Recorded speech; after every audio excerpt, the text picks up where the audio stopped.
What if the wrong woman was taken from a wedding not by mistake, but because a mafia boss realized she was the perfect weapon? Natalie Quinn came to Savannah for one reason: to stand beside her best friend on the happiest day of her life.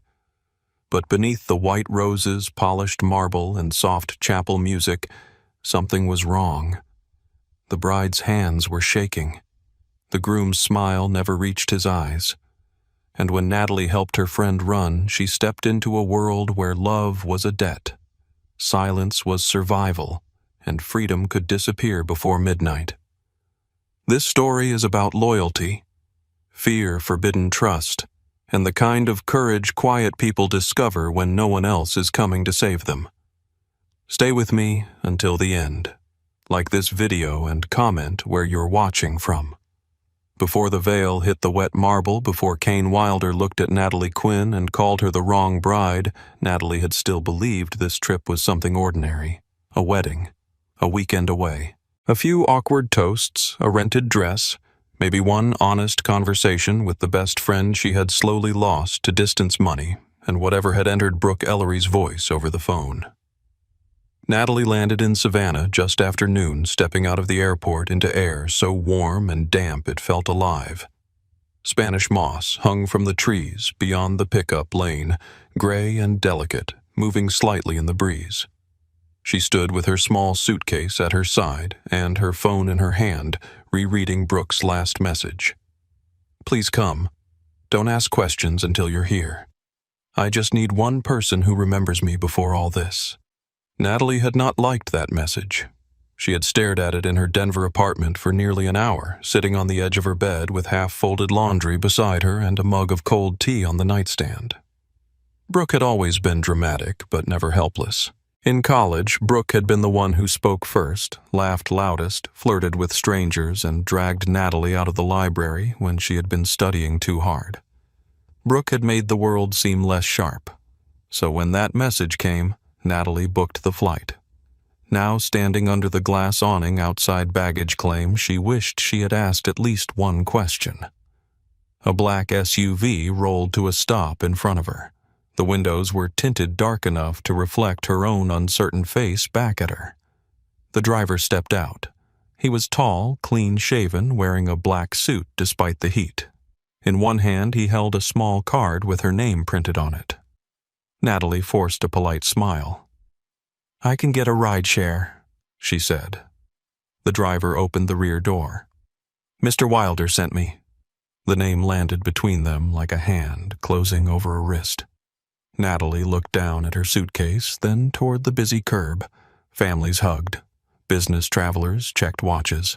A little boy cried because his balloon had slipped from his fingers and floated into the pale sky. Everything around her looked normal enough to make her feel foolish for hesitating. She got into the SUV. The ride out of the city was quiet. The driver did not ask about her flight. Natalie watched Savannah slide past the window in layers. Brick storefronts, white churches, tourists with paper cups and sunburned shoulders. Then the streets widened. The houses grew older, and the trees leaned over the road like they were keeping secrets. Her phone vibrated once. "Brooke, are you here?" Natalie typed back. "In the car now. Are you okay?" 3 dots appeared, vanished, appeared again, then nothing. Natalie stared at the screen until it went black. The Wilder estate sat 20 minutes outside the city on a private stretch of marshland where the road narrowed and the cell signal weakened. The gates were black iron high and ornate with a gold W worked into the center. A camera turned slowly above the stone pillar as the SUV approached. 2 guards stood near the entrance. Not security guards in cheap uniforms. These men wore suits. Their jackets hung loose around shoulders built for violence. The driver lowered his window. No one spoke. One guard looked into the back seat at Natalie. His eyes moved over her face, her suitcase, her hands. Then he nodded. The gates opened. Natalie pressed her fingers against the strap of her purse. The estate appeared at the end of a long gravel drive lined with live oaks. It was beautiful enough to look unreal. White columns rose in front of the house. Ivy climbed one wing. A fountain whispered in the circular drive. Beyond the main house, she could see the silver flash of marsh water, and farther still, a private dock reaching into the reeds. It should have felt romantic. Instead, Natalie noticed the cameras tucked beneath the eaves. The second set of gates near the service road. The way a man on the veranda stopped talking when the SUV passed. She cataloged details by instinct. It was what she did for a living. At the Denver Museum of Western History, Natalie worked in archives handling letters, photographs, acquisition records, pieces of forgotten lives. She noticed labels, signatures missing dates, what people tried to hide by leaving it out. The Wilder estate had been designed to impress. It had also been designed to keep people in. A woman waited on the front steps. She was in her late 50s, maybe older, with silver hair twisted into a neat knot and a black dress without a wrinkle anywhere. Her posture was perfect. Her expression was not unkind, but it did not invite questions. "Miss Quinn," she said. "I'm Marion Vale. I manage the house." Natalie stepped out of the SUV. "Nice to meet you. I'm supposed to be staying at the Bellwether downtown. I already booked a room." Marion's eyes did not move. "Miss Ellery requested that you stay here." Natalie swallowed. Brooke requested that Mrs. Ellery did. For a second, Natalie did not understand why the words bothered her so much. Mrs. Ellery. Not Brooke. Not her friend who used to eat cereal out of coffee mugs at midnight and call every bad decision a life experience. Mrs. Ellery sounded like someone sealed behind glass. Marion gestured toward the door. "Your room is ready." Inside the house was cool and dim. The floors were polished dark wood. Oil paintings watched from the walls. The air smelled of gardenias, beeswax, and something faintly smoky. Staff moved silently through doorways and down halls, appearing and vanishing with trained precision. Natalie followed Marion up a sweeping staircase past a stained glass window that threw red and gold light across the landing. She wanted to ask where Brooke was.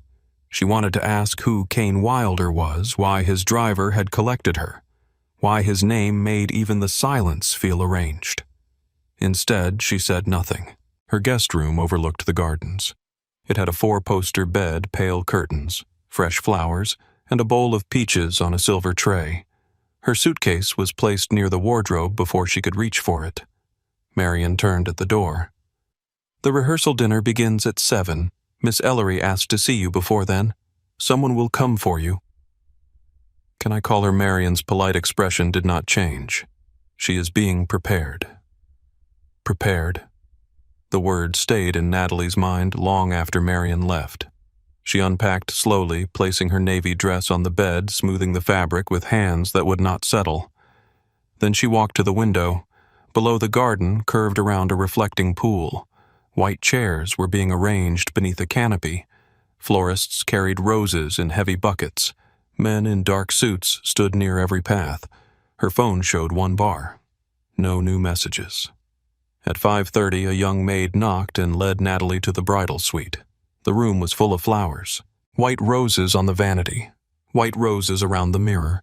White roses in tall crystal vases that made the air too sweet. In the center of it all stood Brooke Ellery, wearing a silk robe and diamond earrings that looked too heavy for her thin neck. For one breath, Natalie saw her best friend. Then Brooke turned. The makeup artist had done a flawless job. Her skin glowed. Her lips were soft pink. Her hair fell in careful waves. But her eyes were red at the edges, and when she saw Natalie, her face crumpled for half a second before she caught it and smiled. "You came." Natalie crossed the room and hugged her. "Of course I came." Brooke held on too tightly. Natalie felt how cold her hands were. When they pulled apart, Natalie searched her face. "Brooke." "What's going on?" Brooke glanced toward the women near the vanity. The makeup artist lowered her eyes. The maid adjusted a garment bag that did not need adjusting. "Not here," Brooke said. "You're scaring me." Brooke gave a small laugh, but it came out wrong. Good. Then you're paying attention. The door opened before Natalie could answer. Marion appeared in the doorway. Dinner in 20 minutes. Brooke straightened at once. Her face changed so quickly it made Natalie's stomach twist. The fear went away, or rather it disappeared under a practiced layer of grace. "I'll be ready," Brooke said. Marion looked at Natalie. "Miss Quinn, your dress has been pressed." Natalie frowned. "I brought my own." "Yes," Marion said. "It has been pressed." When Marion left, Brooke moved close enough that her breath touched Natalie's ear. "Stay near me tonight." What is this? Brooke's eyes shone. "Please." That one word carried more fear than a scream. The rehearsal dinner took place in a long dining room with chandeliers low over the table and candles flickering against crystal glasses. There were nearly 40 guests, though the wedding itself, Natalie had been told, was supposed to be intimate. Men with hard faces and beautiful watches, women with diamonds at their throats and smiles that did not warm. Nobody seemed surprised by the armed men outside the French doors. Natalie sat near the middle of the table beside a distant aunt of someone who asked about Colorado, then stopped listening before Natalie answered. Brooke sat near the head beside Kane Wilder. Natalie had seen handsome men before. Kane was something else. Not because he was more beautiful than others, though he was striking in a severe way with dark blonde hair brushed back from his face, a clean jaw, and eyes the color of cold river water. It was because he seemed entirely still. Everyone else shifted, laughed, reached for wine-adjusted napkins. Kane simply occupied space as if the room had been built around him. When he rose to speak, conversations died without his asking. He lifted his glass. "To Brooke," he said. His voice was smooth Southern at the edges, expensive and quiet. A woman smart enough to understand the value of family. The room raised their glasses.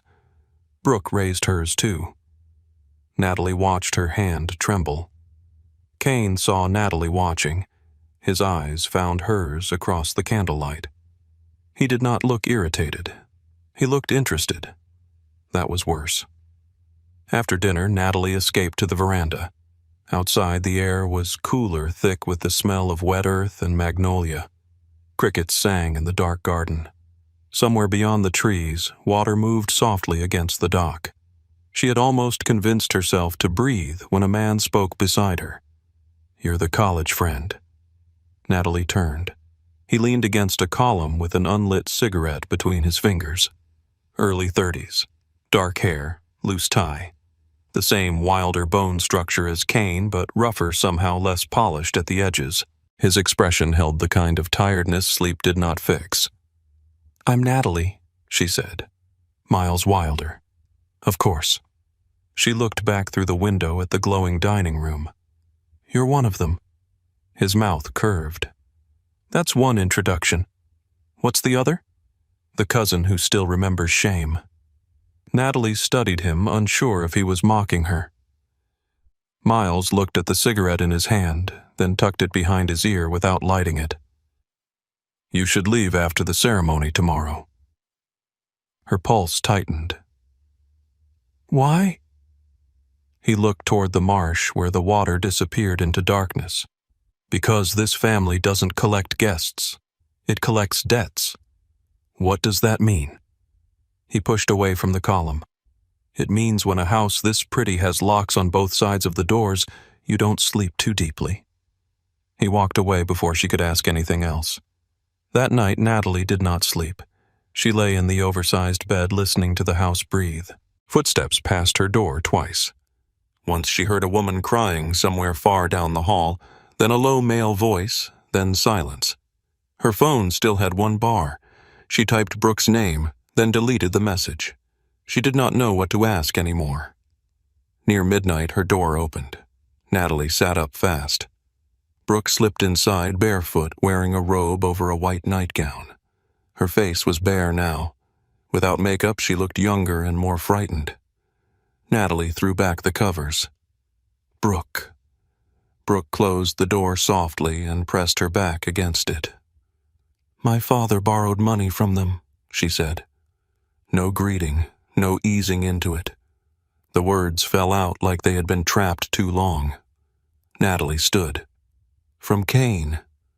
From his family. It was supposed to be a bridge loan for a development deal near the port. That's what Dad said. He said it was temporary. He said everyone uses private money in real estate. Her voice shook. But it wasn't just money. The deal was tied to Shipment's Shell Company's permits. When Dad panicked and tried to pull out, Garrett Wilder told him he could pay in cash, blood, or family. Natalie felt the floor tilt. Garrett Kane's uncle. Brooke wrapped her arms around herself. Kane offered another solution. Marriage. If I marry him, my father lives. The debt disappears. Natalie stared at her. That's not a wedding. That's a hostage exchange. Brooke's eyes filled. I know. Then run. I tried. The room went still. Brooke pulled back her sleeve. Near her wrist, half hidden by the soft fabric, was a fading bruise. Natalie took one step closer. What did he do? Kane didn't put that there. Brooke swallowed. One of Garrett's men did when they found me at a bus station outside Atlanta. Natalie's anger rose so fast it frightened her. We go to the police. Brooke laughed once. It was a terrible sound. Natalie, the sheriff, plays golf with Garrett. The judge who signed one of Dad's emergency filings is coming tomorrow. I called a federal tip line 3 weeks ago. Natalie's voice dropped. And the agent I spoke to had dinner here 2 nights later. Natalie could not speak. Brooke wiped her face quickly as if tears were a luxury she had not been granted. After the wedding, you leave. First thing. Do not call me. Do not email me. Do not come back here. No. Brooke looked at her. Natalie. No. You don't understand these people. Then make me understand. Brooke stepped close, gripping Natalie's hands. They do not threaten like normal men. They don't say, do this or I'll hurt you. They find the exact thing you cannot live with losing, and they put their hand around it. My father is weak and selfish and stupid, but he is still my father. If I run, he dies. If I talk, he dies.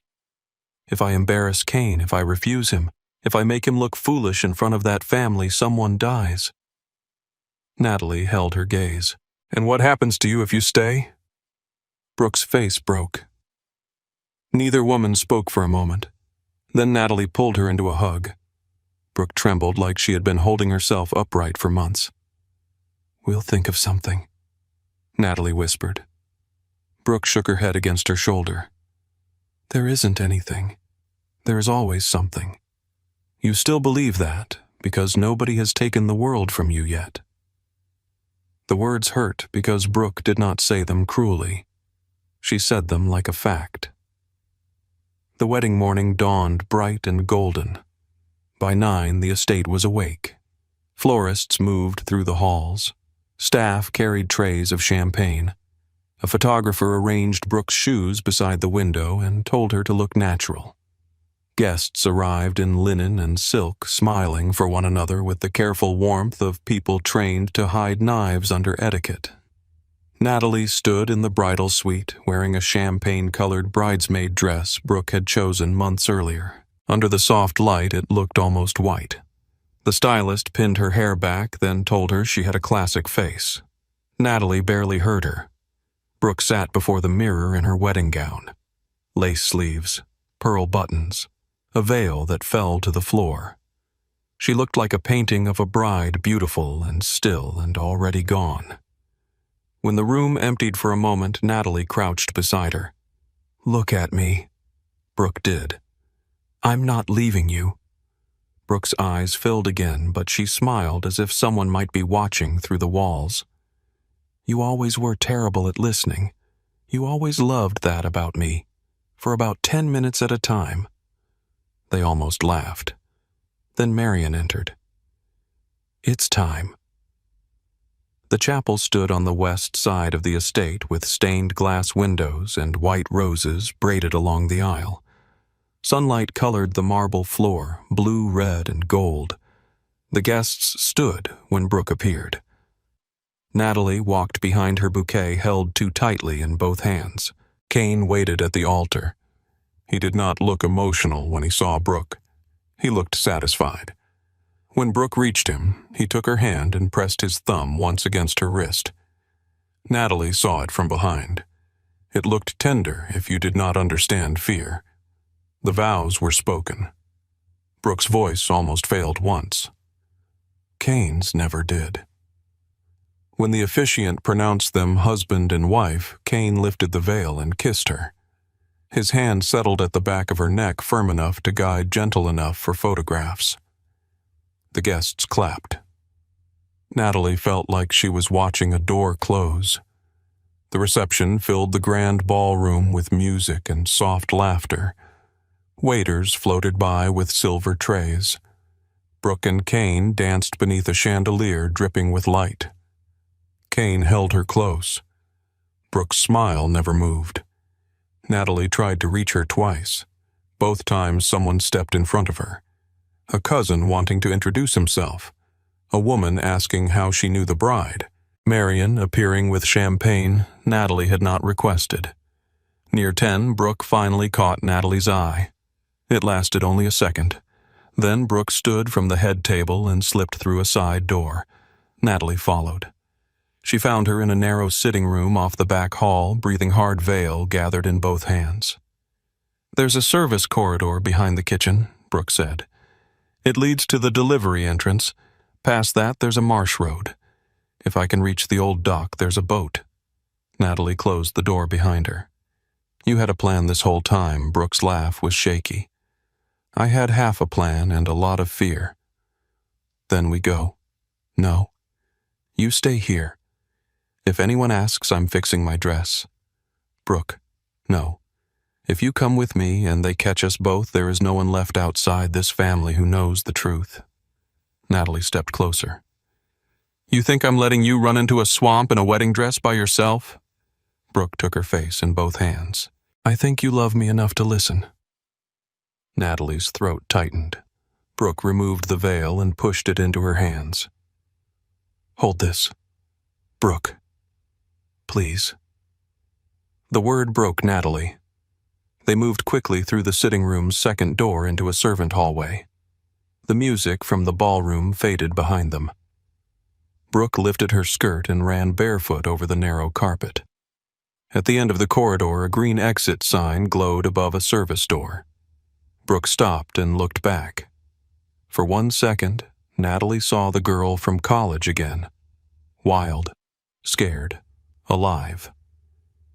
Then Brooke pushed through the door and vanished into the rain. Natalie stood alone in the hallway, clutching the veil. She counted 10 seconds, 20, 30. Then she turned to go back. The hall had gone silent. A voice behind her said, "Turn around." Natalie froze.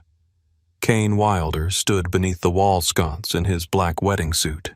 His boutonniere was crushed. Rain darkened one shoulder, but his hair was still perfect, his breathing calm.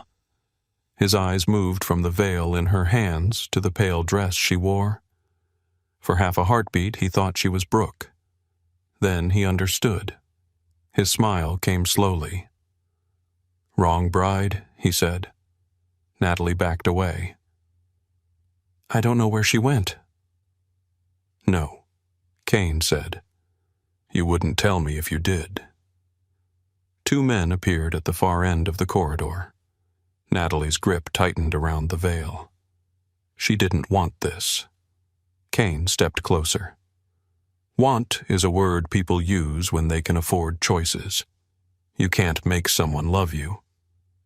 That amused him. "I didn't marry Brooke for love." The words were soft, almost intimate. Natalie's stomach turned. "Then why?" "Because her father owed me.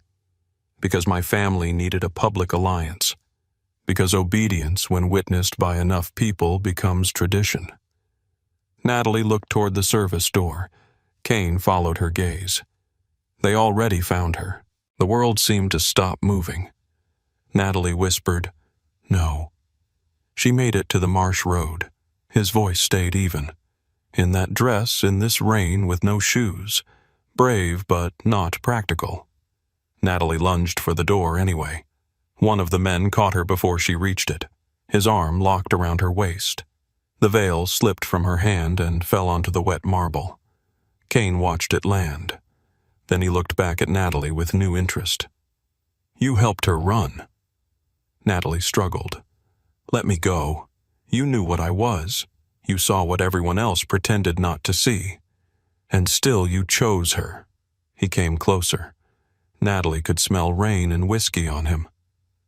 "You're not the bride," he said. "But you may be more useful." Her voice shook.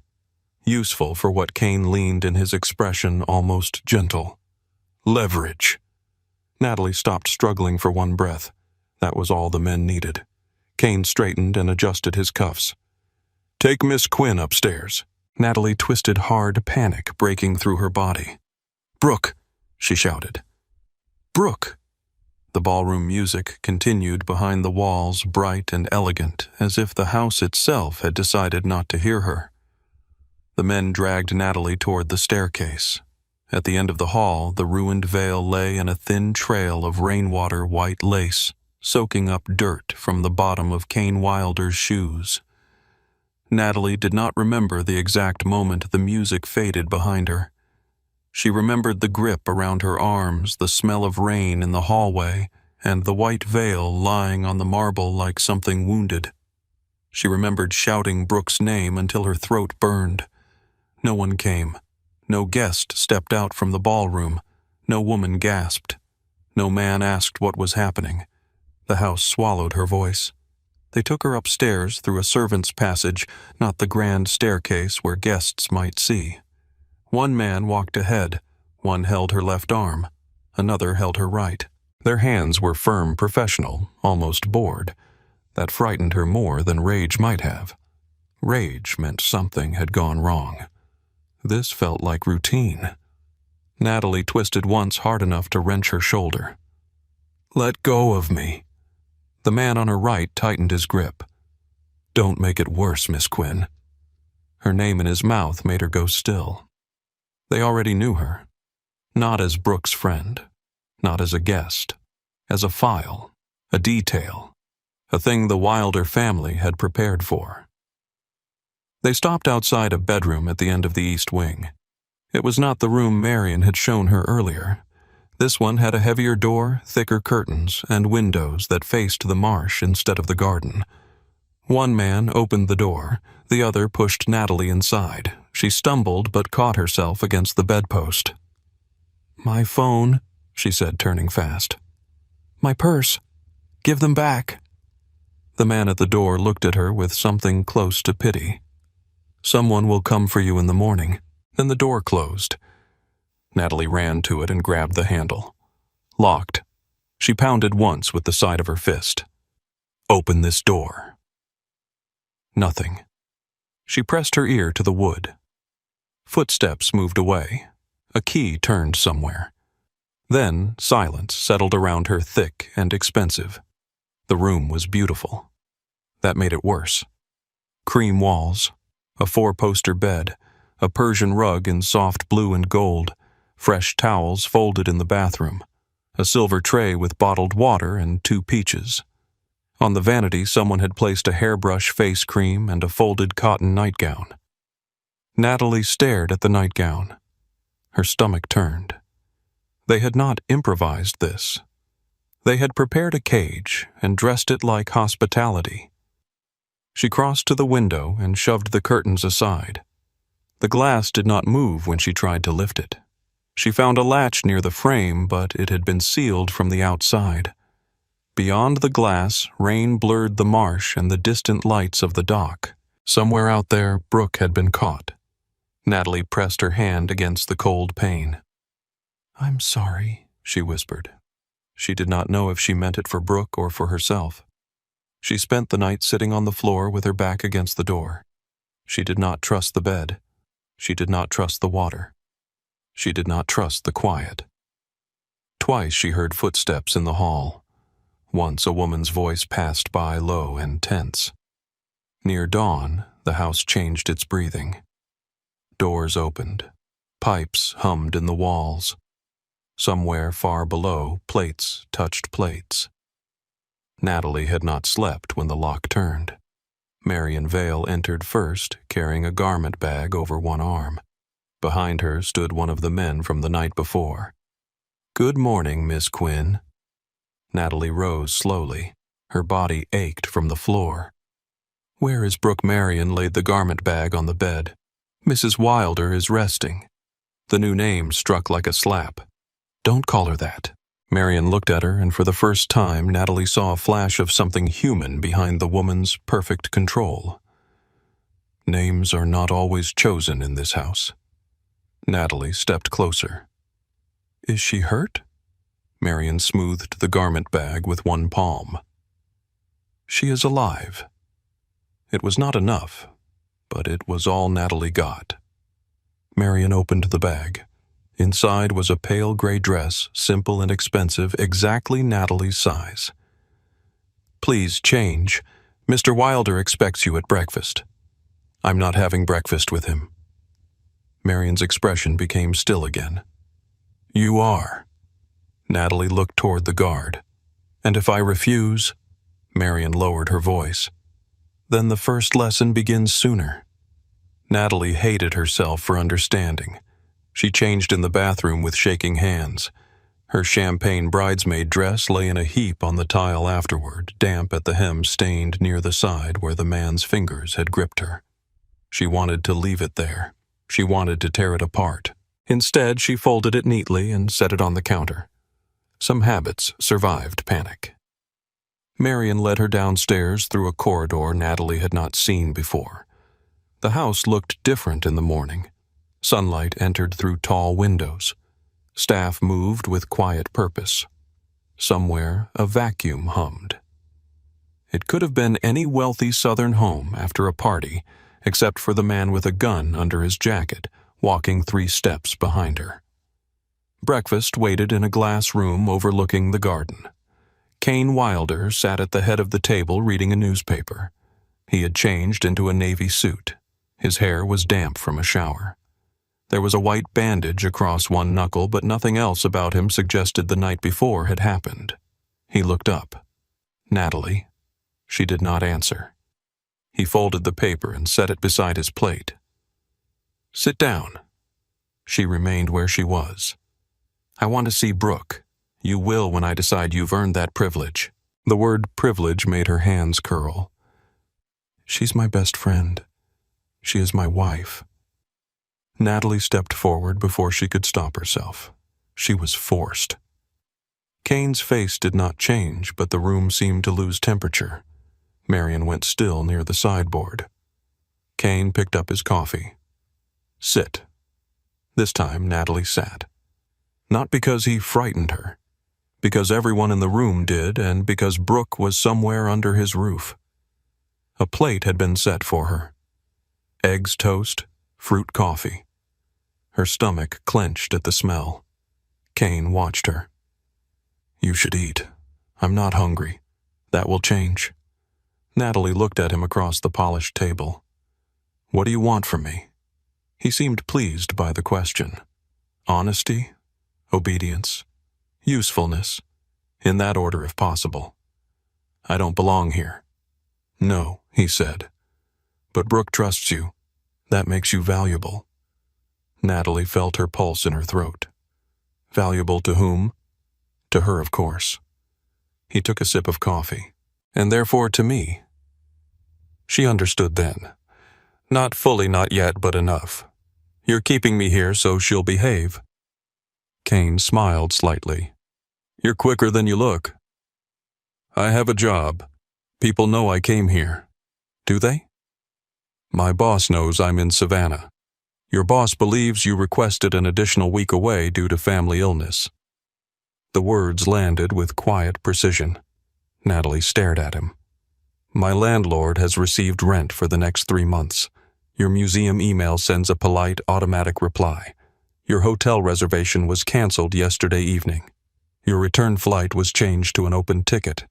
He spoke like he was reading from a receipt. You had no emergency contact listed except Brooke. Your parents are dead. You have no siblings, no partner, no one waiting at home who will break down a door when you fail to answer. Natalie's face went hot, then cold. Kane leaned back. You built a life no one would notice missing. For a moment she could not breathe. Then she said quietly, That doesn't mean you get to take it. No, Kane said. It means I already have. She looked toward the garden because she could not look at him. He continued, The rules are simple. You may move through approved parts of the house. You may eat when meals are served. You may see Brooke when it benefits her. You will not attempt to leave. You will not ask staff for help. You will not contact anyone outside this property. If you behave, you will be comfortable. And if I don't? Kane set his cup down carefully. Then Brooke suffers first. Natalie turned back to him. You're a monster. He did not flinch. Most monsters are just men with enough power to stop pretending. Breakfast ended when Kane stood. Marion will show you the house. I'm not a guest. No, he said, but you will learn to act like one. He left her there with untouched food and a fear so large it felt almost calm. The first week passed in pieces. Natalie learned which hallways were open and which doors locked with quiet electronic clicks. She learned that the east stairs led to guest rooms, the west stairs to family rooms, and the corridor near Kane's office was never empty. She learned that the garden paths circled back toward the house no matter which way you walked. She learned that the marsh looked open from a window, but up close it was mud reeds, water, and nowhere to run. She saw Brooke on the third day. They were placed together in a small sitting room with a guard outside and Marion arranging tea neither of them wanted. Brooke rose the instant Natalie entered. Natalie. They crossed the room and held each other. Brooke felt thinner already, though Natalie knew that was impossible after only 3 days. Fear made people smaller. Are you hurt? Natalie whispered. Brooke shook her head, but her eyes betrayed her. What happened when they caught you? Brooke's hands tightened against Natalie's back. Not here. Natalie pulled away enough to see her face. I'm getting us out. Brooke closed her eyes. Don't say that. I mean it. Don't even think it where he can see you. The words chilled Natalie. Brooke sat and Natalie sat beside her. Kane had not bruised Brooke where anyone could see. He had done something worse. He had made her careful. Every glance, every breath, every word was measured against an invisible scale of consequences. I shouldn't have asked you to come, Brooke said. Natalie reached for her hand. You wanted one person here who loved you. Brooke laughed softly and then tears slid down her face. That was selfish. That was human. The guard shifted outside the door. Brooke wiped her cheeks quickly. When you get a chance to survive, take it. Natalie shook her head. I'm not leaving you. Brooke looked at her, then really looked, and Natalie saw despair sharpen into anger. You think that makes this easier for me? Natalie went quiet. If he hurts you because of me, how am I supposed to breathe in this house? Natalie wanted to answer, but there was no answer that did not sound small. The door opened. Marion entered. Mrs. Wilder needs to rest. Brooke's hand slipped from Natalie's. After that, Natalie learned survival by imitation. She watched Brooke sit still when Kane entered a room. Watched Marion lower her voice before delivering bad news. Watched staff look at floors instead of faces. Watched the guards grow lazy in familiar places and alert near doors. At night, Natalie lay awake in her locked room building maps in her head. Kitchen to garden door to hedge path to south wall to marsh road, Front gate impossible. Dock guarded. Service entrance watched after 10. She knew it was foolish. She knew Miles's warning had been true. This house did not collect guests. It collected debts. But thinking of escape kept some part of her alive. Miles found her in the library on a humid afternoon when thunder pressed low over the estate. Natalie had pulled a book from the shelf, but had not read a word. She was watching the reflection in the window, tracking the guard behind her without turning her head. Miles walked in with 2 glasses of iced tea. "Careful," he said. "Keep looking that hard, and they'll know you're planning something." Natalie did not reach for the glass. "Is it poisoned?" "Only with sugar. Marion believes unsweet tea is a Yankee crime." Despite herself, Natalie almost smiled. Miles set 1 glass on the table near her and sat across from her. "You look better than I expected." "You mean for a kidnapping victim, I mean for someone Kane decided to keep." She studied him. "Why are you talking to me?" "Because you're the only person in this house who still reacts like this is insane. It is insane." "Yes." Miles looked toward the shelves. "But insanity with money becomes tradition." Natalie leaned forward. "You knew he was going to keep me." Miles did not deny it. "I suspected." "And you did nothing." His jaw tightened. "No." The honesty disarmed her more than an excuse would have. Miles rubbed a thumb along the condensation on his glass. "Once years ago, a woman asked me for help. Not like you. She didn't fight. She just asked quietly, like she already knew the answer. I told myself it wasn't my place. I told myself Kane was handling it. I told myself a lot of things. What happened to her?" Miles looked at Natalie. "She disappeared from the house one morning. Everyone said she was sent away. No one said where." Natalie felt the room tilt. "Why tell me this?" "Because Kane likes quiet women. He mistakes silence for surrender." Natalie's fingers tightened around the book in her lap. "I'm not surrendered. I know." The way he said it made her look up.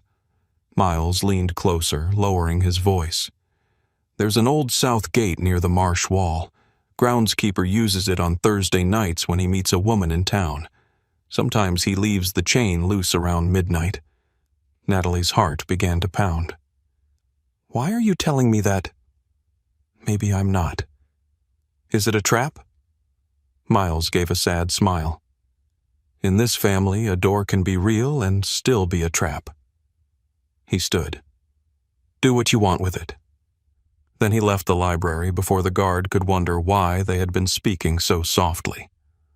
Thursday came 2 days later. Natalie spent every minute until midnight convincing herself not to try. It was reckless. She had no money, no phone, no map beyond what she had memorized from windows and garden walks. If she ran, Brooke would pay. If she stayed, Brooke was still trapped. Every thought circled back and bit its own tail. At lunch, Brooke looked at her for too long. "What are you thinking?" "Nothing." "You're lying." Natalie forced a smile. "I'm thinking this tea is terrible." Brooke did not smile back. "Natalie." The warning in her voice was almost a plea. Natalie reached under the table and squeezed her hand once. "I'm here." It was the truth and a lie together. At dinner, Kane was distracted.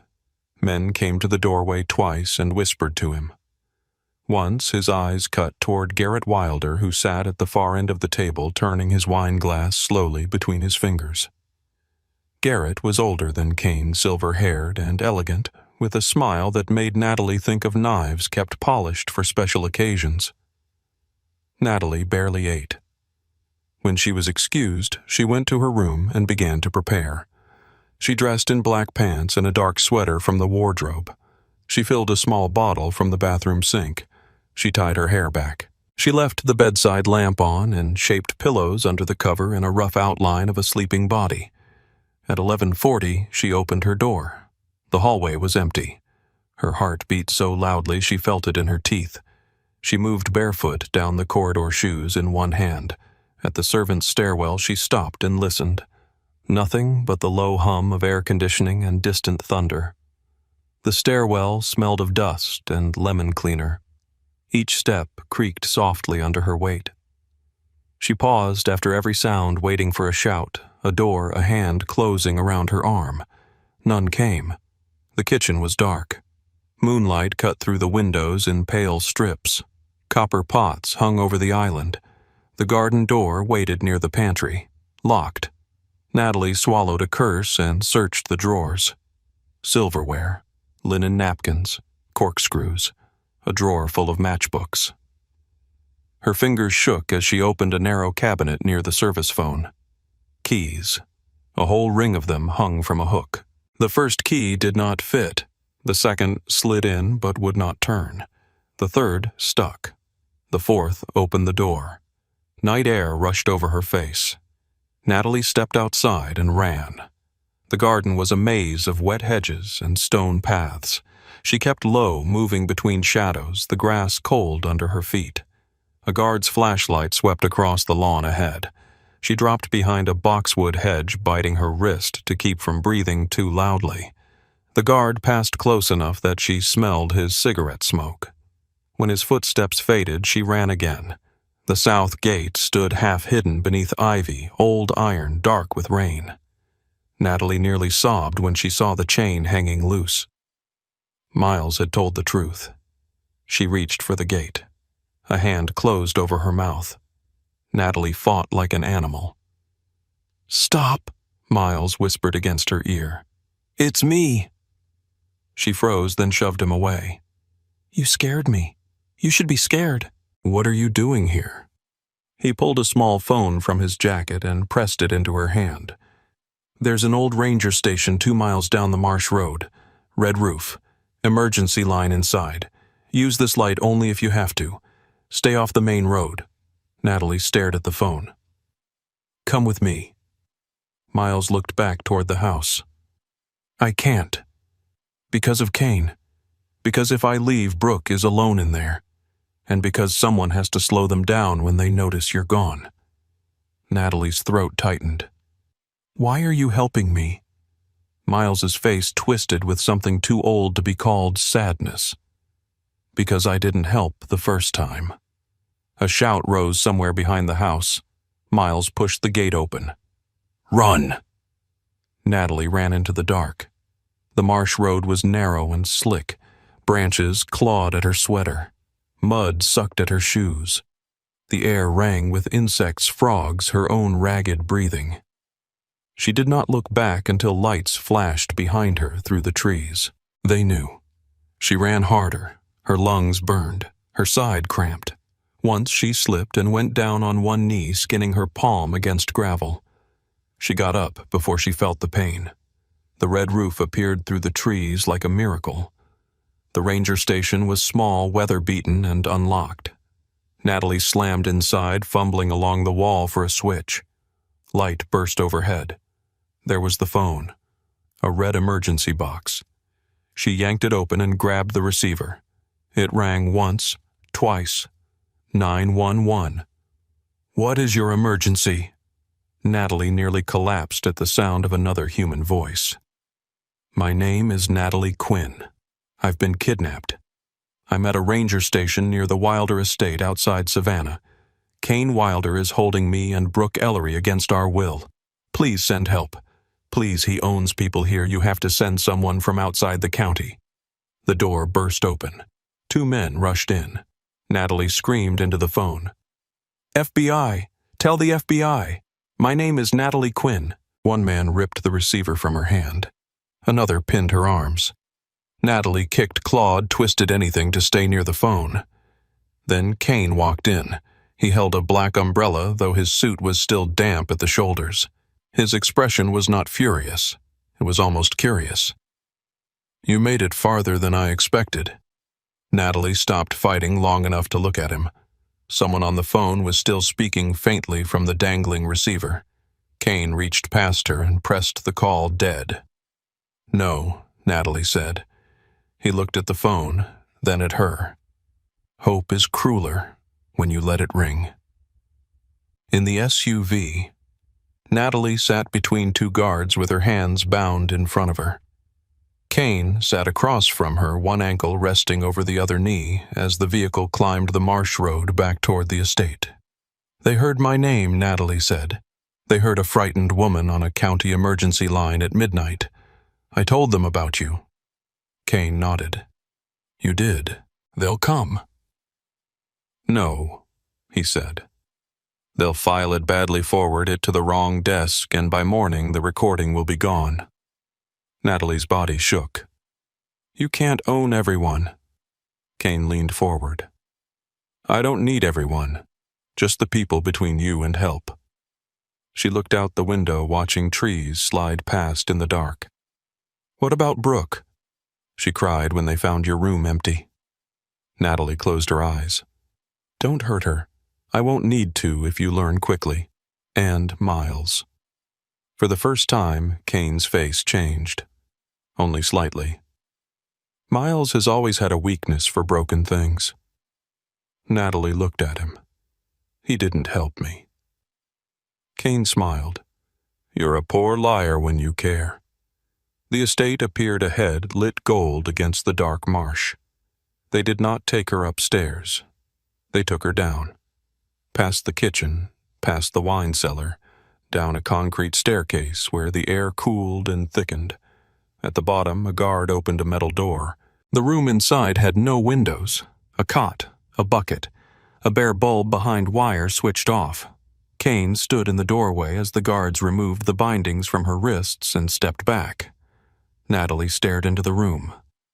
"This is what you wanted," he said. She turned slowly. "I wanted freedom." "No. You wanted to test the walls." His voice softened. "Now you know they hold." He nodded once to the guard. The man pushed Natalie inside. She caught herself before she fell. Kane looked at her one last time. "You are not here because I hate you, Natalie. You are here because you matter to someone I need obedient. Remember that when the dark starts talking." The door closed. The lock turned. For a long time, Natalie stood without moving. Then the light above her clicked off. The darkness was complete. She reached out until her hands found the wall, then lowered herself onto the cot. Her skinned palms stung. Her throat ached from screaming. Her chest hurt with every breath. She had gotten out. She had reached the phone. She had said her name. And still the house had pulled her back. Natalie pressed both hands over her mouth and finally let herself cry, not loudly, not the way she wanted to, but in small, broken breaths that disappeared into the concrete. Hours passed, or maybe minutes. In the dark, time lost its shape. At some point, she stopped crying. At some point after that, she sat up. Kane was wrong about one thing. The walls held. But so did she. The dark did not break all at once. It thinned first. A thin line of light appeared beneath the door, pale and sharp against the concrete floor. Natalie stared at it from the cot, unsure if she had been in the room for one night or three. Time had turned soft in the basement. Meals came through a narrow slot. Bread, water, once an apple with a bruise near the stem. She had measured the hours by footsteps and by the way fear rose and fell inside her body like fever. When the lock finally turned, she did not stand right away. The door opened. Light poured in, violent and white. Natalie lifted one hand to shield her eyes. A guard stood in the doorway. Not one she knew by name. Broad shoulders, pale eyes, no expression. "Get up." Her legs shook when she tried. She had paced until her muscles cramped, then slept too much, then not at all. The guard caught her elbow before she hit the floor. It was not kindness. It was efficiency. He led her upstairs. The house smelled the same as before. Beeswax, flowers, coffee from somewhere distant. That normality nearly broke her. She had been underground in the dark, while above her the Wilder estate had kept polishing silver, trimming roses, opening curtains. At the top of the stairs, the guard stopped outside a bathroom. Shower. Clothes are inside. 15 minutes. The door closed behind her. Natalie stood in front of the mirror. For a moment, she did not recognize the woman staring back. Her hair hung in tangled pieces. Her face looked drained all angles and shadow. There was a scrape on her cheek she did not remember getting. Her eyes seemed too large for her face.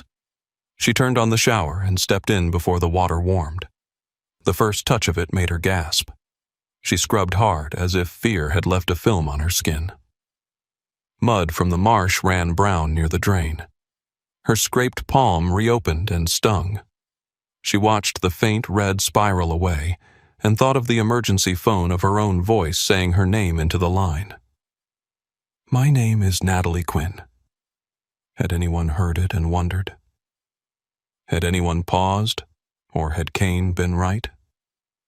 When she came out, clean clothes waited folded on a stool. Jeans, a white shirt, a gray cardigan soft enough to make her angry. She dressed slowly. Then she combed her hair with careful strokes until her hands stopped shaking. The guard took her to breakfast. Kane sat at the sunroom table with a plate of eggs toast and sliced peaches. He looked rested, freshly shaved, calm. Morning light caught the edge of his cufflinks. Natalie stopped in the doorway. He looked up. "Sit." She sat. A place had been set beside him, not across from him. That felt deliberate. He wanted closeness to feel like power.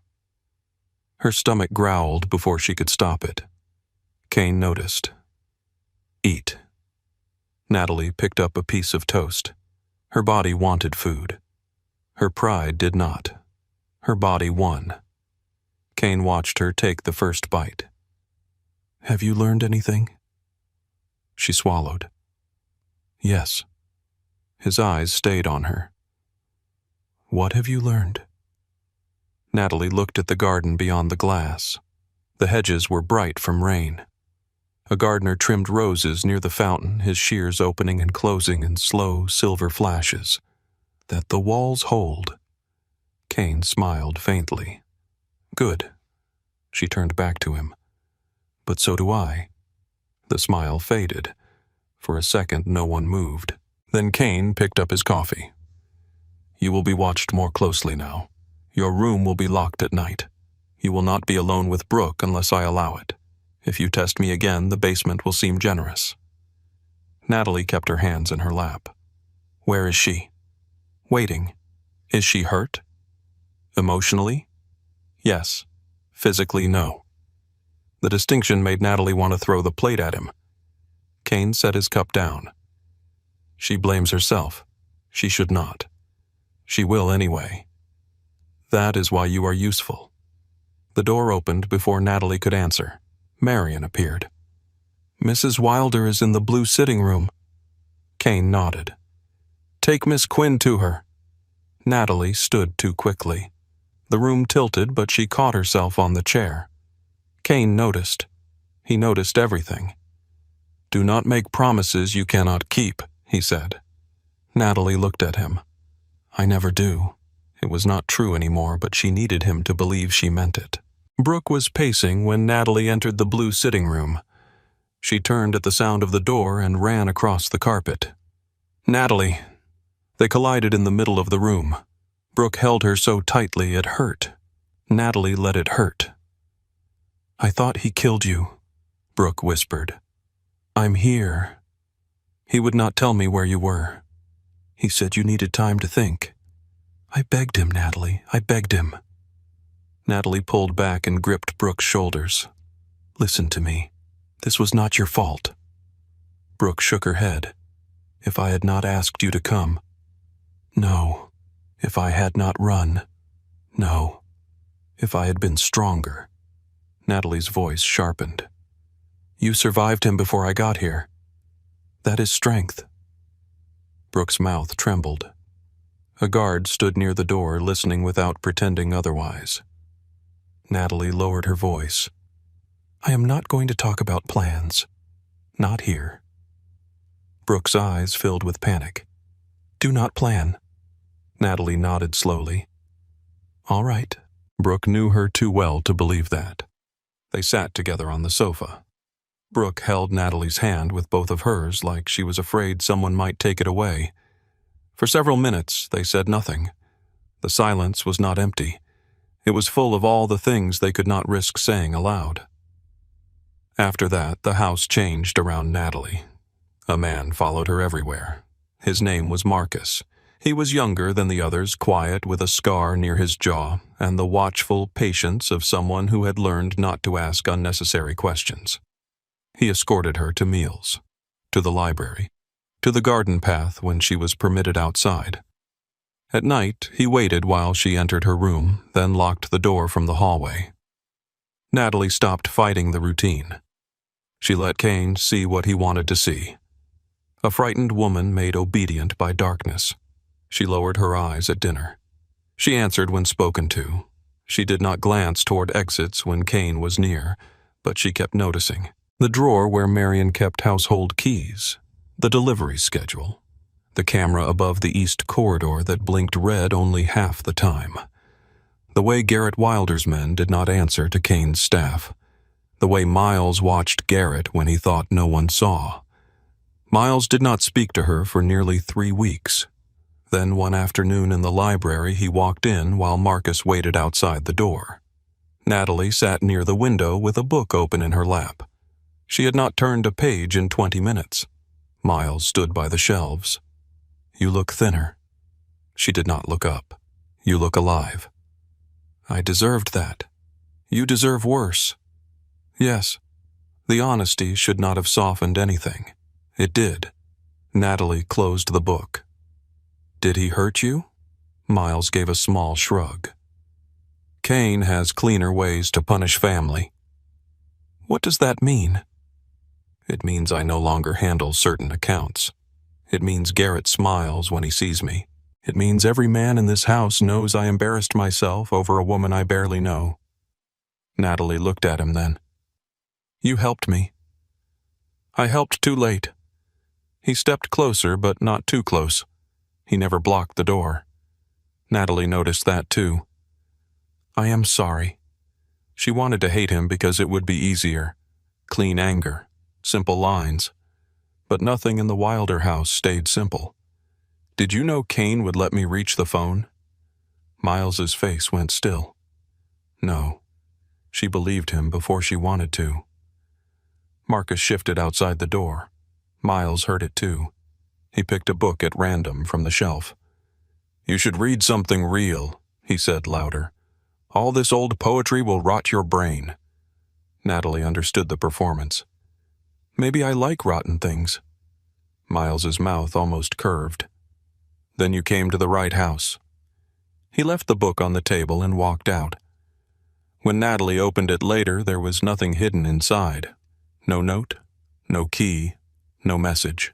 Just a book of American paintings, heavy with color plates and museum essays. She told herself that was why she kept it.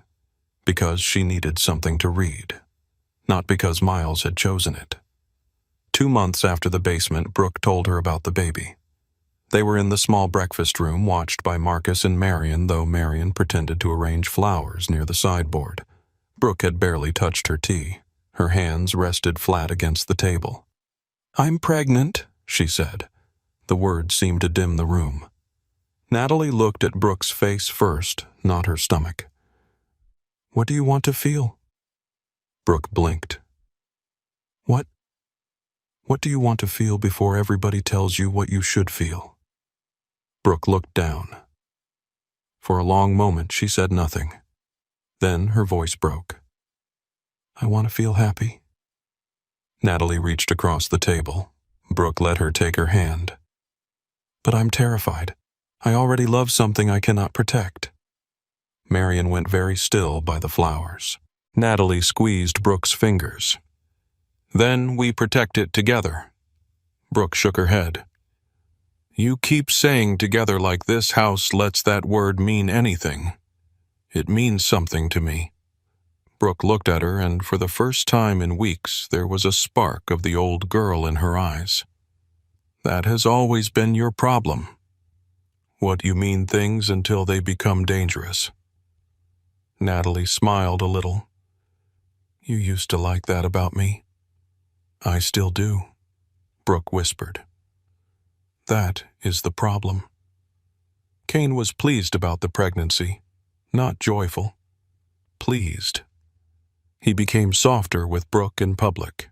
He brought her breakfast trays. He told staff to lower their voices near her room. He placed a hand at her back when she walked. He hired a private nurse, Mrs. Calder, who arrived with 2 suitcases, a blood pressure cuff, and the tight mouth of a woman paid well enough to ignore moral weather. At dinner, Kane would rest his hand lightly against Brooke's stomach. Natalie watched Brooke stay still beneath the touch. Garrett watched too. One evening over lamb and red wine, Garrett smiled across the table. A son would calm the family. Brooke's fork stopped. Kane did not look at him. A healthy child is enough. Garrett swirled his wine. For poets, maybe. The silence that followed was thin and dangerous. Natalie looked at Brooke. Brooke looked at her plate. Later that night, Natalie found Brooke in the nursery that had once been a guest room. Pale green walls, white crib, rocking chair near the window. Everything expensive, everything chosen without asking the mother. Brooke stood in the middle of the room with one hand on her stomach. If it is a boy, they will raise him to become them. Natalie stepped inside, and if it is a girl, Brooke's eyes filled. Then they will teach her what women are worth in this family. Natalie crossed the room and stood beside her.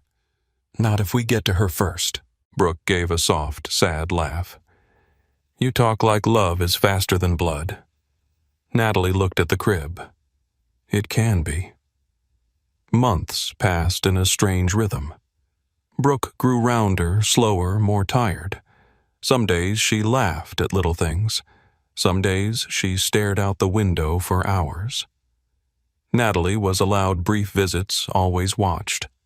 She read aloud when Brooke could not sleep. Old novels, weather reports, recipes from a southern cookbook that neither of them intended to cook. Anything that did not sound like fear. Natalie spent the rest of her days in the library. That was where Kane found her with the art books. She had begun with the 1 Miles Left, then another, then auction catalogs, museum guides, restoration manuals, provenance studies. Art had always calmed her because objects told the truth differently than people did. Paint cracked when stored badly. Canvas stretched. Frames carried labels from old rooms. A painting could be stolen, renamed, reframed, but it still remembered where it had been. Kane stood over her table one afternoon. You studied art history. Natalie did not startle. She had heard him enter. 1 semester. You got an A. She turned a page. You read my transcript. I read everything. Of course he did. Kane picked up one of the books and looked at the marked page. The family collection needs organization. Natalie looked up. The family collection paintings, sculpture, rare books, things my grandfather acquired, things my father protected, things I do not have time to properly catalog. Natalie heard the careful words. Acquired, protected, not bought, not inherited, not owned. You want me to work for you. I want to give you purpose. That is a pretty word for labor. It is a practical word for boredom. Kane set the book down. You are restless. Restless people become stupid. Useful people last longer. Natalie held his gaze. What do I get? His mouth curved. Privileges. More movement. Access to parts of the house you have not seen. Less supervision if your work proves reliable. Brooke. You may see her when her health permits. And the catch. No catch. She said nothing. Kane's smile cooled. You know the catch already. Yes. Do the work. Behave. Stay inside the lines. Do not run. Natalie looked at the color plate in front of her, a portrait of a young woman in blue velvet. The painted woman's eyes seemed almost alive, as if she had been waiting centuries for someone to ask where she belonged. "I'll need supplies," Natalie said. Kane's satisfaction was quiet. "Make a list." The vault was beneath the west wing past the wine cellar and beyond a steel door that required Kane's handprint. Natalie felt her body tighten as they descended. The basement air touched memories she did not want. Concrete walls, low ceilings, the smell of cold stone. Kane noticed but said nothing. Marcus walked behind them. At the steel door, Kane placed his palm against a black panel. The lock released with a heavy sound. The vault opened. Natalie stepped inside and forgot to breathe. It was not a room. It was a hidden museum. Paintings lined padded walls, some hung properly, others stacked in rolling racks. Sculptures stood beneath linen covers. Glass cases held jewelry, illuminated manuscripts, old pistols engraved with silver porcelain coins, watches, letters sealed under archival plastic. Wooden crates marked with ports from Charleston, New York, Miami, and New Orleans were stacked in careful rows. The air was cool and dry. Machines hummed behind the walls. Kane moved beside her. "My grandfather believed art was the only honest currency." Natalie walked toward a large landscape in a gilded frame. A label on the back had been partly scraped away, but not enough. She saw the ghost of museum accession numbers beneath the damage. "Funny," she said quietly. "I always thought art belonged to people." Kane smiled. "People lose things. Families keep them." Natalie looked at him. "Is that what you call this?" "That is what history calls everything if you wait long enough." He showed her the desk where she would work. A computer, camera, gloves, measuring tools, a blank database ready to be filled. "You will start with inventory. Artist title, estimated date, condition value, display priority, and provenance." Kane glanced at her. "When available." She understood. "When convenient." He left her there with Marcus outside the door and the vault open behind her like a throat. For the first few days, Natalie did exactly what Kane asked. She photographed, measured, described. Oil on canvas. Marble with chipped base.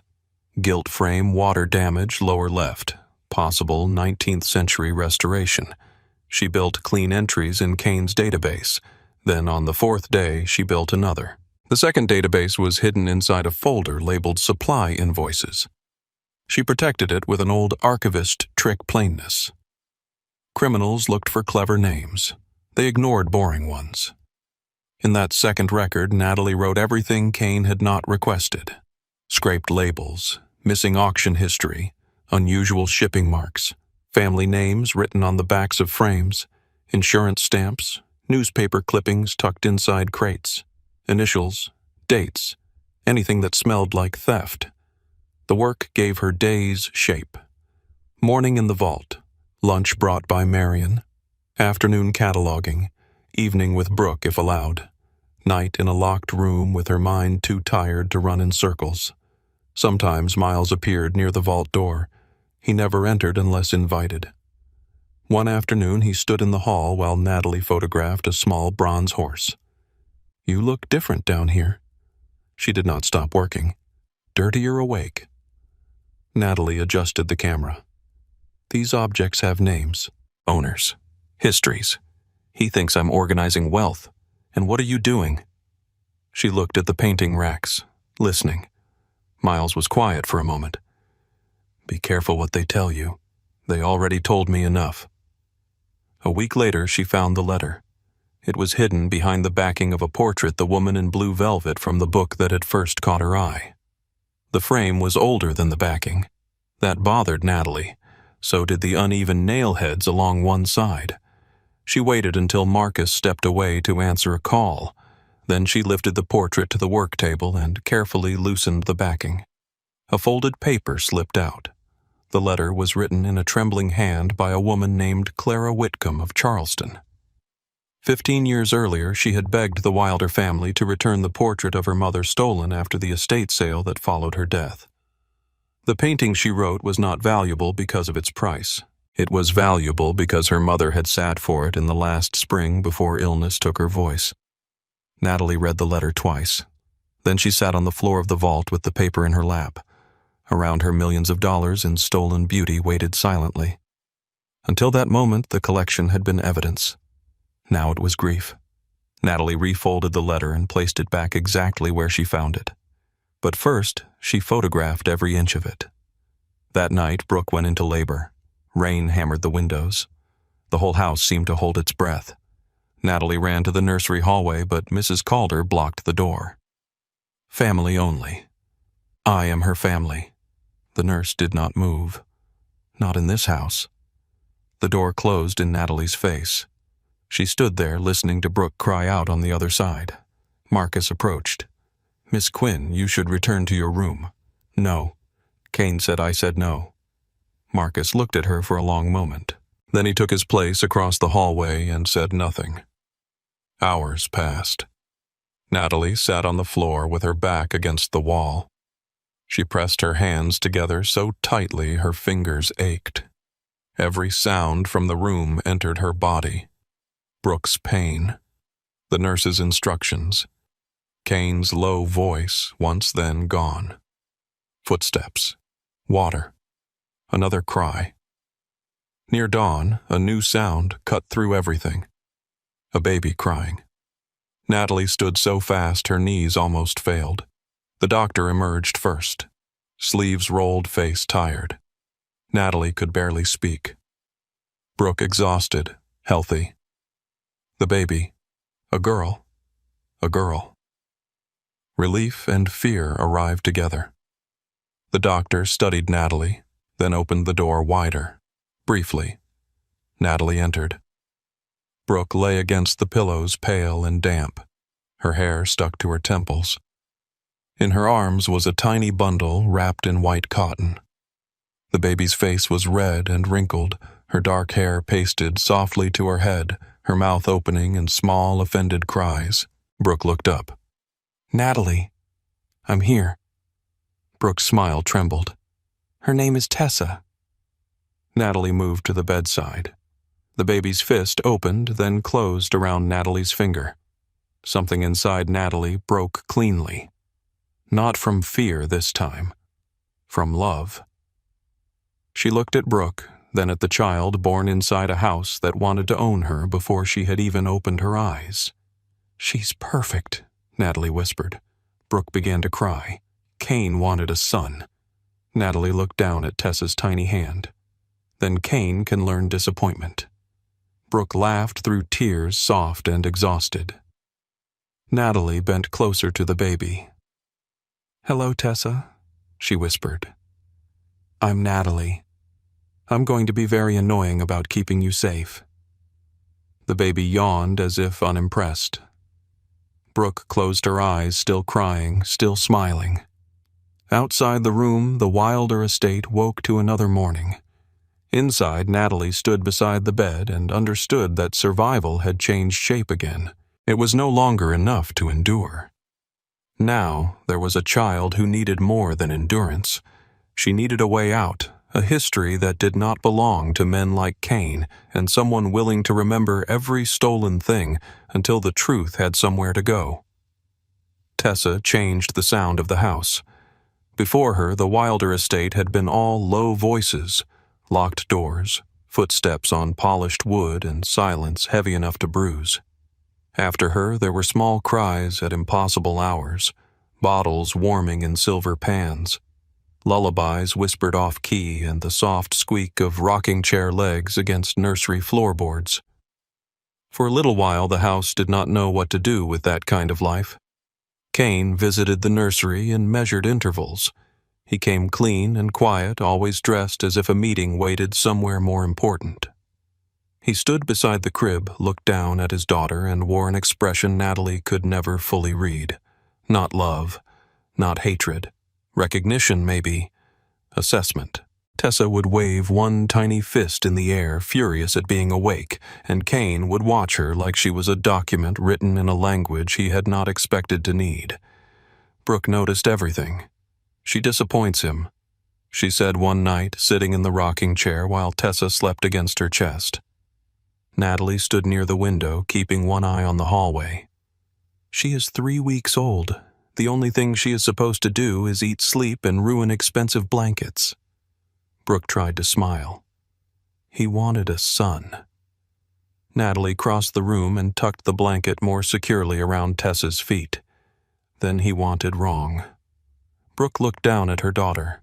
The baby's mouth moved softly in sleep. Her dark lashes lay against her cheeks. She looked impossibly small against Brooke's pale nightgown. "Garrett came by this afternoon," Brooke whispered. Natalie's hand stilled. "What did he say?" "Nothing at first. He just stood there, watching her." Natalie looked toward the closed nursery door. Brooke's voice dropped lower. Then he said, "A daughter can still carry blood, if men with vision know how to use her." Heat rose in Natalie so fast she had to breathe through it. "He said that to you?" Brooke nodded. Natalie wanted to storm down the hall, find Garrett Wilder, and claw the smile from his face. Instead, she looked at Tessa. The baby sighed and pressed her cheek against Brooke's chest. That was the worst part of living inside the Wilder house. Anger had nowhere safe to go. It had to be folded, hidden, stored for later. Natalie had become very good at storing things. In the vault, she stored evidence. In her body, she stored fear. In her heart, she stored promises. The months after Tessa's birth passed in a strange rhythm. Brooke recovered slowly, her body healing, while the rest of her seemed to drift between exhaustion and panic. Some mornings, she was almost herself, humming to Tessa while sunlight poured through the nursery curtains. Other mornings, she sat on the edge of the bed, holding the baby with both arms and staring at nothing. Natalie learned the small skills of motherhood without ever being called a mother. How to test milk against the inside of her wrist. How to bounce Tessa at the right pace when her cries turned breathless. How to fold a blanket tight enough to comfort but loose enough to be safe. How to recognize Brooke's silence before it became despair. Tessa learned Natalie quickly, at first by smell, then by voice, then by the shape of her hands. When Natalie entered the nursery, the baby's restless kicking would slow. Her head would turn, searching. Brooke would notice and smile with tired gratitude, but sometimes Natalie caught sadness in that smile, too. They both loved the same child. They both knew love made them vulnerable. Kane gave Natalie more freedom after Tessa was born, though freedom remained a word with locks hidden inside it. She spent her mornings in the vault, her afternoons in the nursery, when permitted her evenings at dinner if Kane required an audience. Marcus no longer stood at her elbow every second, but he was never far. The estate had trained her to feel watched even when no one was visible. The vault became her second world. She had cataloged hundreds of pieces by the time Tessa was 6 months old. Paintings from private collections in Charleston. Sculptures with shipping histories that ended abruptly in Miami. Antique jewelry listed in old insurance claims under names that did not match the Wilder ledgers. A silver-framed miniature portrait that had once belonged to a family in New Orleans before a hurricane, a foreclosure, and a suspicious auction. Natalie's hidden database grew. She worked slowly, carefully, never taking too much at once. The clean record for Kane looked professional and obedient. The hidden record told another story. Dates, names, marks, missing papers, photographs, grief converted into data. Miles helped when he could. Not openly, never carelessly. A shipping manifest appeared inside an unrelated folder. A list of shell companies was tucked behind a stack of restoration invoices. Once Natalie found a flash drive inside an empty archival glove box. There was no note, but she knew his silence by then. Miles never made help look like help. They spoke in fragments. One afternoon, he appeared at the vault door while Natalie examined a cracked landscape under a bright lamp. "You should take a break." She did not look up. You should stop telling kidnapped women what to do. That seems fair. He leaned against the doorframe, hands in his pockets. His face had grown sharper over the past year. Less sleep, more whiskey, more secrets. Natalie adjusted the magnifier. Garrett has been coming by more often. Miles's expression changed. He has. Kane hates it. Kane hates needing anyone, Garrett included. Natalie glanced at him. What does Garrett want? Miles looked behind him, then stepped into the vault far enough that his voice would not carry. What he always wanted. The old business, ports, trucks, judges. Fear that does not have to wear a nice suit. Kane has been moving money into legal holdings, hotels, development, restaurants. Garrett thinks that makes him weak. And Tessa Miles's jaw tightened. Tessa is blood. Natalie slowly lowered the magnifier. Do not talk around it. Miles looked at her then, and the shame in his eyes told her the answer before he said it. If Kane holds power, Tessa is his heir. If Kane loses power, she becomes either a banner or a loose end. Natalie's hand went cold around the edge of the table. She is a baby. In this family that has never saved anyone. The room hummed around them. Climate control, hidden machines, the quiet breath of stolen things. Natalie whispered, "Then we need to leave." Miles laughed once softly and without humor. With what army? With the evidence. That evidence brings down businesses. It does not stop a man with 10 cars and 20 guns from finding a woman and a child on a highway. Natalie hated him for saying it. She hated him more because he was right. That night at dinner, Garrett sat opposite Brooke and watched Tessa in the high chair beside her. The baby slapped both hands against the tray, delighted by mashed carrots. Kane looked tired. There were new lines around his mouth. He had been away for 3 days, returning just before dinner with bruised knuckles and a silence that made even the staff move more softly. Garrett lifted his wine glass. She has your eyes, Kane. Kane cut into his steak. She has her mother's temper. Brooke kept her gaze on Tessa. Garrett smiled. A wilder temper is not a flaw. Properly shaped, it becomes command. Natalie felt Brooke stiffen beside her. Kane looked up. She is a child. She is a wilder child. The two men held each other's gaze across the table. Nobody else moved. Then Tessa dropped her spoon. It hit the floor with a bright little clatter. The sound broke the room. Natalie bent to pick it up, grateful for the excuse to lower her face before anyone saw what was in it. Later that evening, Kane summoned her to his office. Natalie entered to find him standing by the window with a drink in one hand. His jacket was off. His sleeves were rolled to the forearms. For once, he looked less like a man in control and more like a man calculating the cost of losing it. "Sit," he said. She stayed standing. He did not argue. The office smelled of leather and rain. Through the window, the marsh was dark silvered by moonlight. Kane turned from the glass. The family is splitting. Natalie said nothing. Garrett has loyalists. Men who think I have softened the name. Men who believe legitimacy is weakness. They forget prison is bad for business. You want sympathy, Gnome? Good. His mouth twitched, not quite a smile. I want clarity. From me, for you.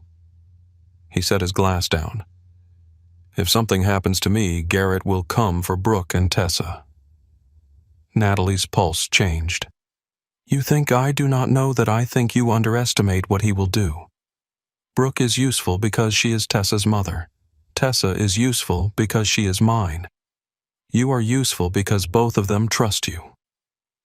Natalie stepped closer. That word again. Useful is honest. No. It is what men say when they do not want to admit they are talking about people. Kane watched her for a long moment. You hate me. Yes. Good. Hate keeps memory sharp. She almost laughed. You are giving advice now. I am telling you the shape of the knife before someone puts it in your back. He opened a drawer and removed a folder. He placed it on the desk but did not push it toward her. There are documents here. Accounts, property transfers, emergency contacts. If I die, Miles will know what to do with them. Miles. He is weak in ways that make him inconvenient. But he is not Garrett. Natalie looked at the folder. Why are you telling me this? Because if the house falls, you will have a choice. Run for yourself or stay with them. Her throat tightened. You stole my life, and now you are asking me to sacrifice what is left of it. Kane's eyes did not move. Yes. The honesty was so naked it felt obscene. Natalie stepped back. You are insane. No. I am realistic. You love the child. You love Brooke. Garrett knows that. Miles knows that. I know that. The only person pretending not to know is you. Natalie wanted to deny it. She could not. Kane picked up his drink again. You once believed escape was a door. Then you learned doors can be locked. If I am gone, escape becomes more complicated. Roads can be watched. Names can be tracked. Children can be used. Safety is not distance, Natalie. Safety is power. You do not know anything about safety. No, he said quietly. I know about power. In this world, that often has to do. The office seemed smaller than before. Natalie looked toward the hallway, toward the part of the house where Brooke was putting Tessa to bed. If you are so worried about them, let them go now. And send them where Brooke's father is dead. Her accounts are controlled. You are a missing woman whose emergency call vanished into a county system I still own. Tessa carries my name whether anyone prints it on paper or not. Kane's voice lowered. You think the world outside is clean because you miss it. It is not clean. It is simply bigger. Natalie stared at him.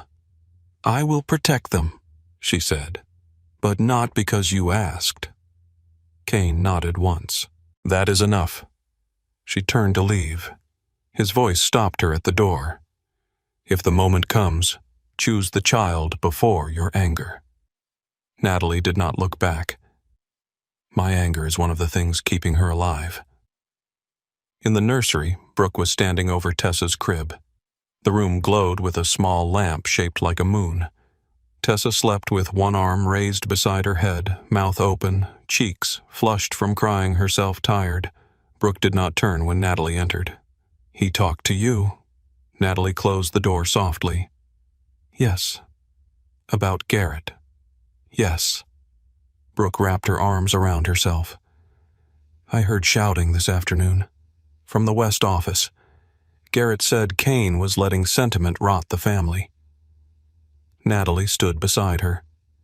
What did Kane say? That Garrett was confusing cruelty with discipline. A bitter smile touched Brooke's mouth. Imagine Kane being the gentle one. Natalie looked into the crib. Tessa breathed in small, even pulls. Brooke whispered. Promise me something. Natalie already knew. Brooke, if something happens, you take her. Nothing is happening tonight. Do not soothe me like I am stupid. Natalie went quiet. Brooke turned to face her. Her eyes were tired, but they were clear. I know this house. I know men like Garrett. I know what it means when staff stop speaking and cars arrive after midnight.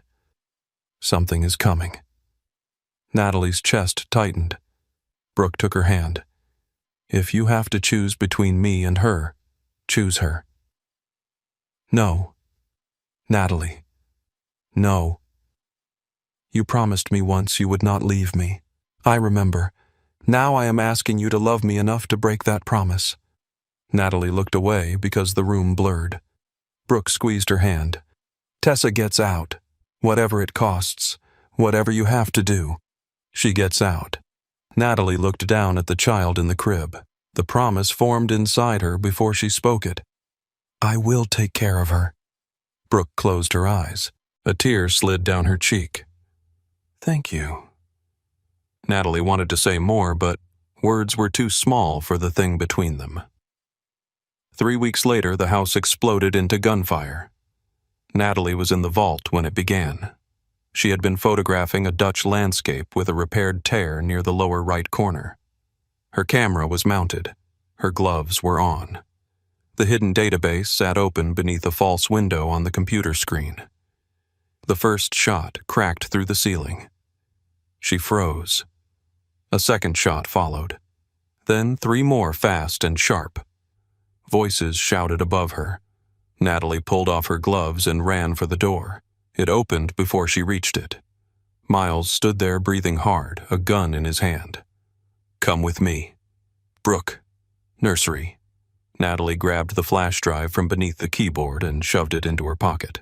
Miles saw but said nothing. They ran. The house had become a different animal. Smoke moved through the west corridor. An alarm wailed somewhere, then cut off mid-cry. A vase lay shattered at the bottom of the stairs. Men shouted from the front hall. Another gunshot punched through a wall, spraying plaster across the floor. Miles pushed Natalie behind him. "Stay low." They moved through a service passage, then up a narrow staircase that smelled of dust and old wood. Natalie's lungs burned. Her mind narrowed to one image: Tessa's crib. They reached the second floor near the linen closet. Miles opened a hidden panel behind the shelves and pulled Natalie through. The passage was dark and cramped, built inside the bones of the old house. Natalie could hear chaos through the walls: running, breaking glass, men shouting Kane's name, another voice shouting Garrett's. Miles led her to a small door behind the nursery wardrobe. Brooke was inside, crouched on the floor with Tessa clutched against her chest. The child was crying, red-faced and terrified. Brooke had one hand pressed over Tessa's back and the other wrapped around a heavy brass lamp as if she meant to fight the whole family with it. Natalie dropped to her knees. "Brooke." Brooke's face crumpled with relief. "They are in the house." "I know." Miles looked toward the hallway door. "We have to move." Brooke stood, keeping Tessa tight to her body. "Where old passage, wine cellar, then out through the storm drain if it is clear." Natalie reached for Tessa. "Give her to me." Brooke hesitated for half a second, then placed her daughter in Natalie's arms. That half second was its own kind of heartbreak.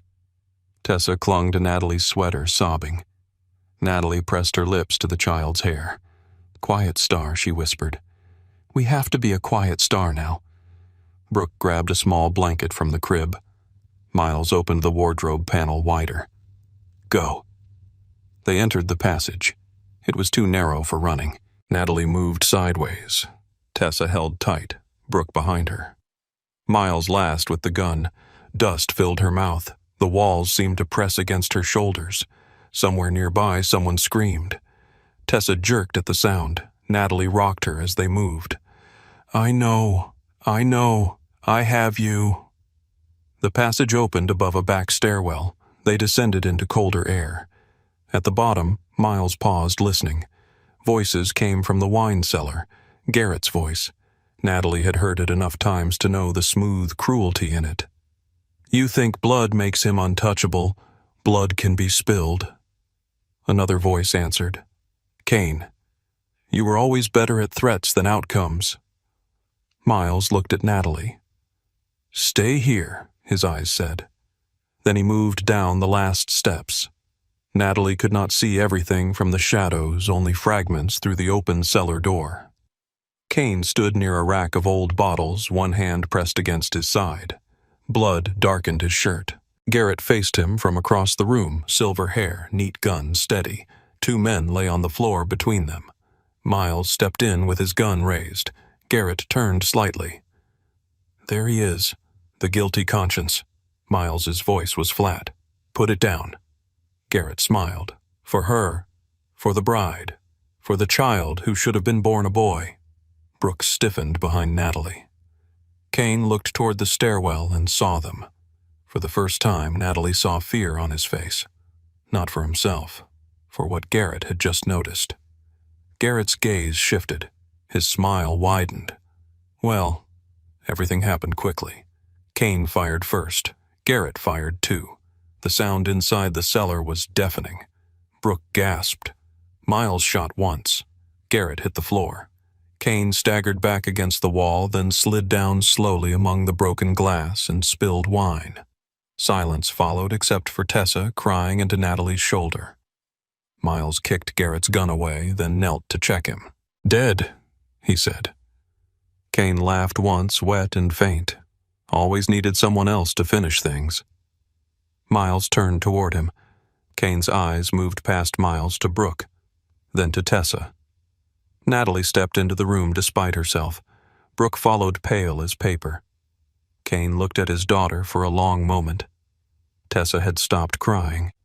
She stared at him with wet eyes, too young to understand the blood, the guns, the ending of the man whose name she carried. Kane's voice came rough. "Get them out." Brooke stood rigid.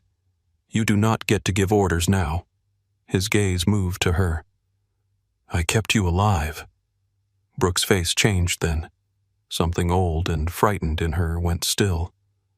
"No," she said. "You kept me." Kane absorbed the words. He looked like he wanted to answer, but blood filled his mouth. His eyes found Natalie. The folder he whispered.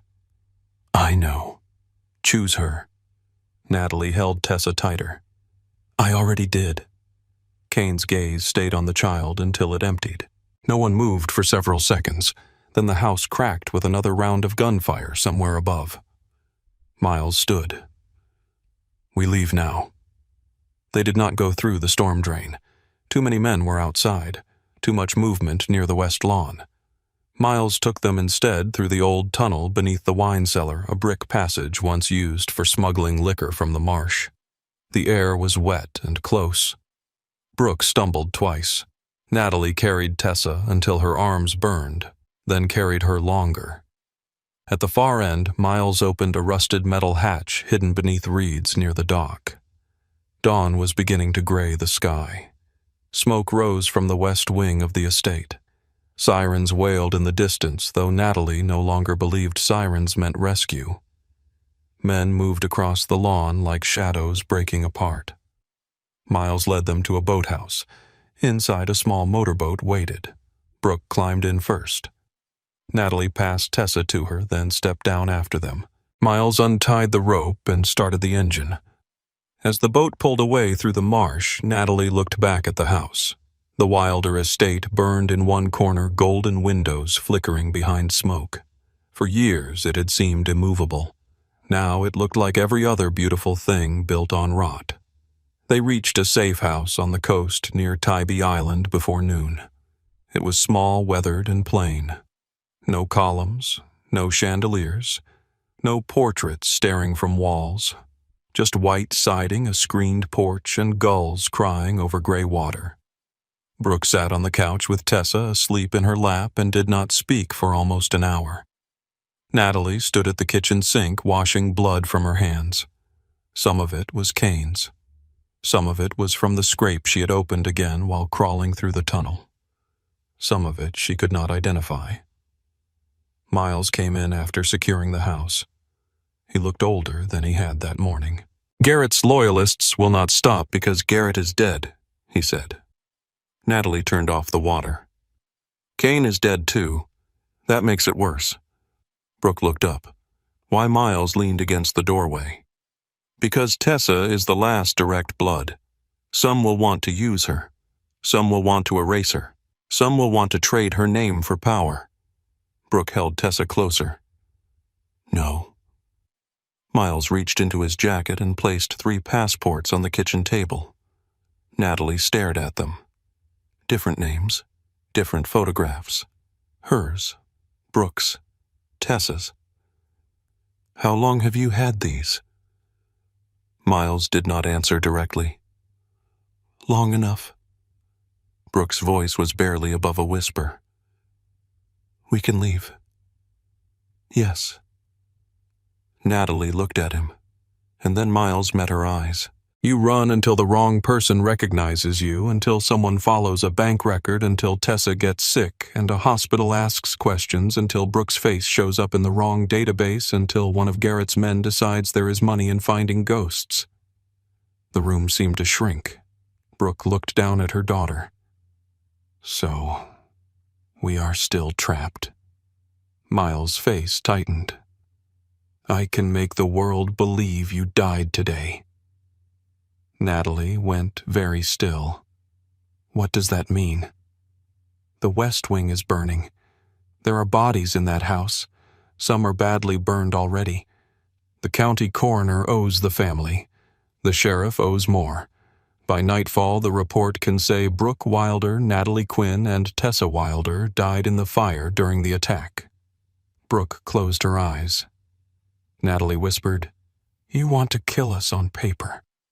Miles looked at Tessa. Dead women are harder to hunt. No one spoke. Outside, waves moved against the shore in a slow, steady rhythm. A gull cried sharp and lonely. Natalie thought of her old apartment in Denver, her job, her books, her name on a mailbox. Natalie Quinn had already vanished once, but some part of her had still believed she could get that name back. Now Miles was offering safety at the price of burial. Brooke looked at Natalie. What do we do? Natalie wanted to say they ran. She wanted to grab the passports, take Brooke and Tessa north, and keep driving until the map changed color. She wanted motion to mean freedom. Then Tessa stirred in Brooke's lap, making a small sound in her sleep. Natalie remembered Kane's office, his voice saying safety is power. She hated that he had been right about anything. She looked at Miles. If we agree, no one separates us. No one. Brooke chooses where she sleeps, what she eats, who comes near her child. Yes, Tessa does not grow up in a house with men carrying guns in the hallway. Miles hesitated. Natalie's voice hardened. Say yes. Yes, and the evidence from the vault comes with us. Miles looked at her pocket as if he knew exactly where the flash drive was. All of it. Brooke opened her eyes. Natalie? Natalie crossed to the couch and sat beside her. This is not forever. Brooke gave a tired, broken smile.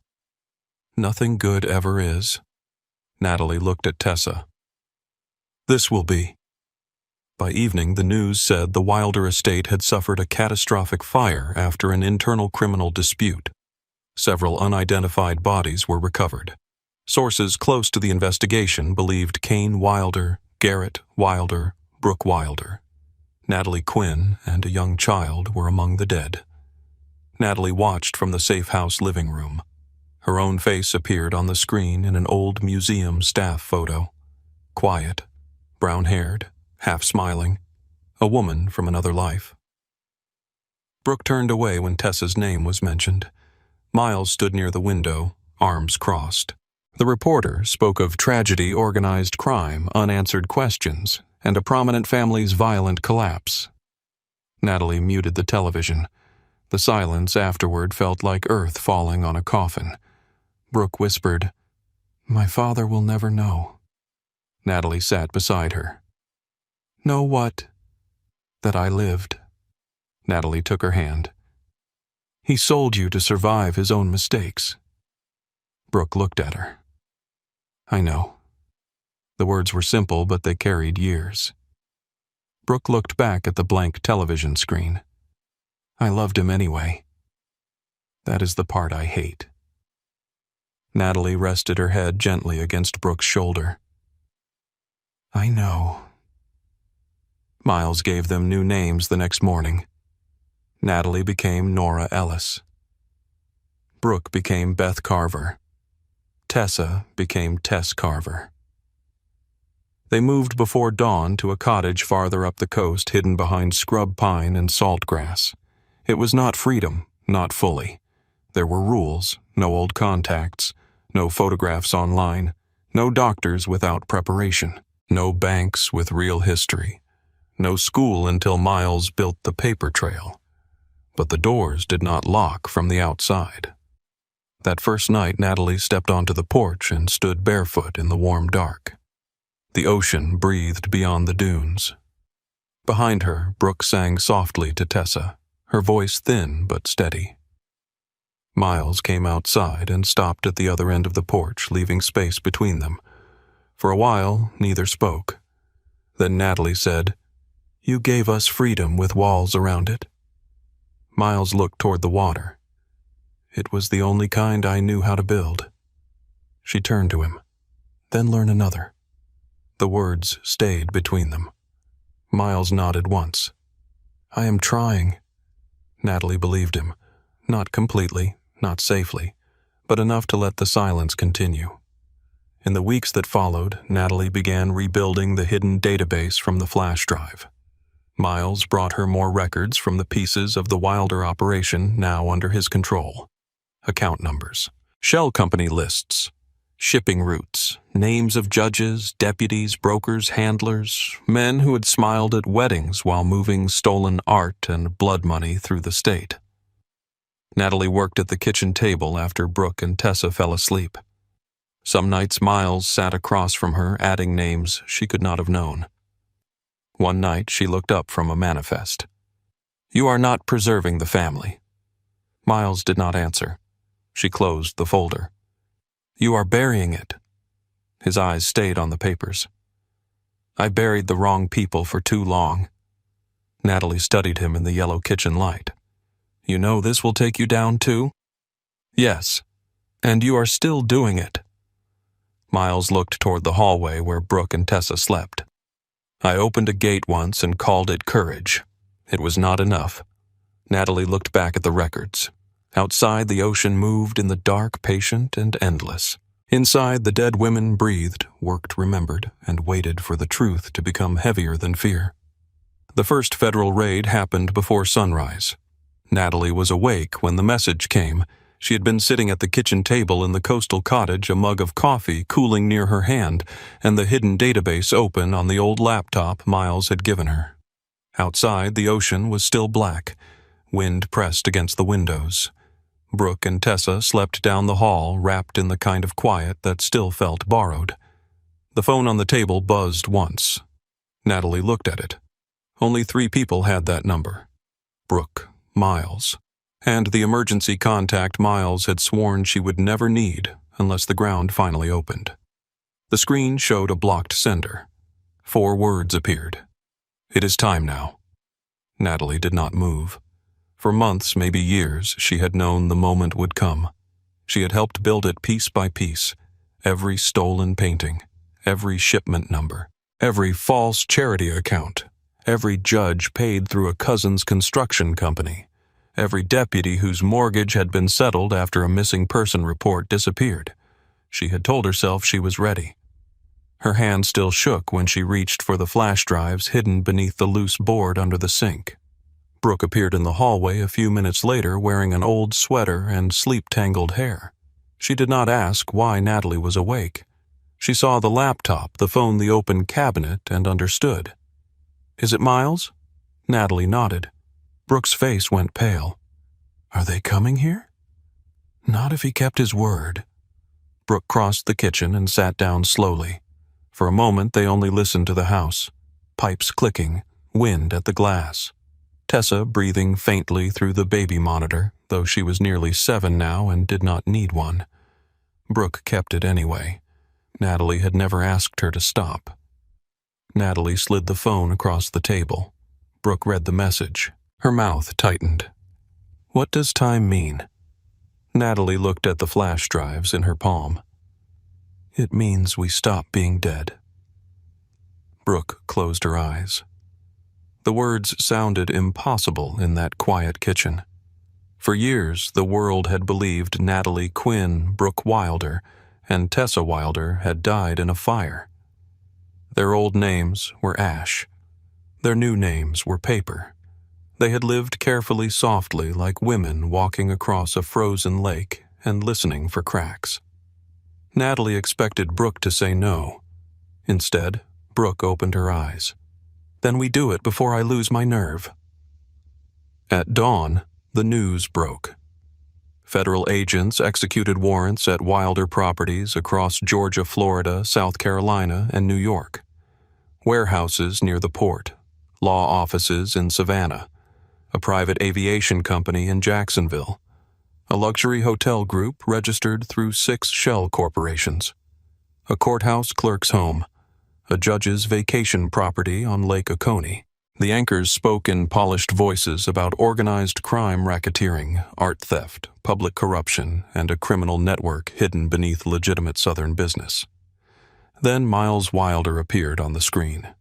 He was being led from a federal building in handcuffs, wearing a dark coat and no expression. Reporters shouted his name. Cameras flashed against his face. He did not look toward them. Tessa walked into the living room holding a bowl of cereal. "Who is that?" Brooke reached for the remote and turned off the television too quickly. Tessa stopped. Her eyes moved from Brooke to Natalie. Children raised around secrets learn the shape of silence early. Natalie stood and crossed the room. "Tess, is he bad?" Brooke's breath caught. Natalie crouched in front of her. "He did bad things." Tessa looked toward the blank television. "Did he know us?" Natalie touched her arm. "Yes." Tessa thought about that, her small face serious in the morning light. "Do we have to leave again?" Brooke covered her mouth with one hand. Natalie wanted to say no. She wanted to give the child something simple, something soft. But the world had punished them every time they mistook comfort for truth. "Yes," Natalie said gently. "But this time, we leave with people who are trying to help." Tessa looked down at her cereal. "Can I bring my books?" Natalie's throat tightened. "All of them." They met the federal agents in a motel outside Raleigh 2 days later. It rained the whole drive. Brooke sat in the back with Tessa sleeping against her shoulder. Natalie drove with both hands fixed on the wheel, checking mirrors so often her neck ached. Every black SUV made her pulse jump. Every state trooper parked on the shoulder pulled old fear up through her bones. At the motel, a woman waited in room 214. She was in her 40s with dark hair pulled back and a face built for patience. She wore a plain navy coat and carried no visible weapon, though Natalie knew better than to assume. "I'm Special Agent Dana Mercer." Natalie stood in the doorway, one hand still on Tessa's suitcase. Dana looked at Brooke, then at the child, then back to Natalie. "You are safe here." Brooke gave a hollow laugh. "People keep saying that." Dana did not take offense. "Then I will be more specific. There are agents on both ends of the hall. The parking lot is covered. Your room is registered under a name that does not matter.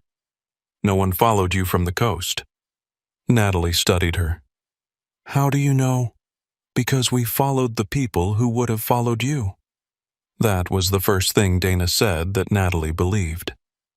Inside the room, Tessa sat on the bed with her backpack clutched against her chest. Brooke stayed beside her, one arm around her shoulders. Natalie placed 3 flash drives, 2 notebooks, and a folder of printed photographs on the small table beneath the window. Dana put on gloves before touching them. That mattered to Natalie. The agent opened the first notebook, then the second.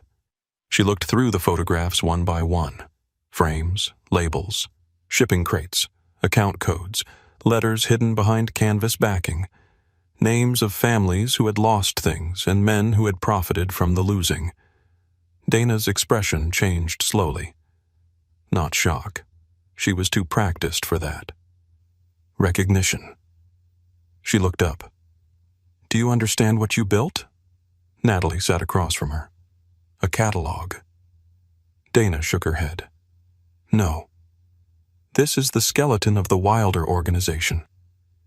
Natalie felt something inside her loosen and tighten at the same time. For years she had worked in stolen rooms with stolen objects, believing each record mattered, because memory mattered. She had not let herself imagine someone outside the cage would one day read them. Dana touched the folder lightly. "This does not just support charges, it connects them." Brooke looked at Natalie with wet eyes. Natalie could not look back. If she did, she might break before the work began. The interviews lasted days, then weeks. They moved safe houses twice, Raleigh to Richmond, Richmond to a protected apartment outside Philadelphia. Tessa was given coloring books, math worksheets, and a child psychologist with gentle eyes who did not force her to speak. Brooke met with trauma specialists, prosecutors, financial investigators, and one art crimes consultant who cried quietly after reading the letter behind the blue velvet portrait. Natalie told her story so many times, the words began to detach from her body.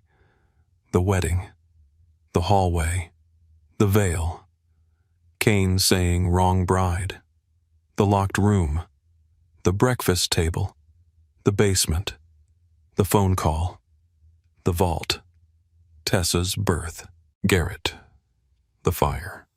Sometimes she could speak for hours. Sometimes she stopped after one sentence and could not continue. Dana never rushed her.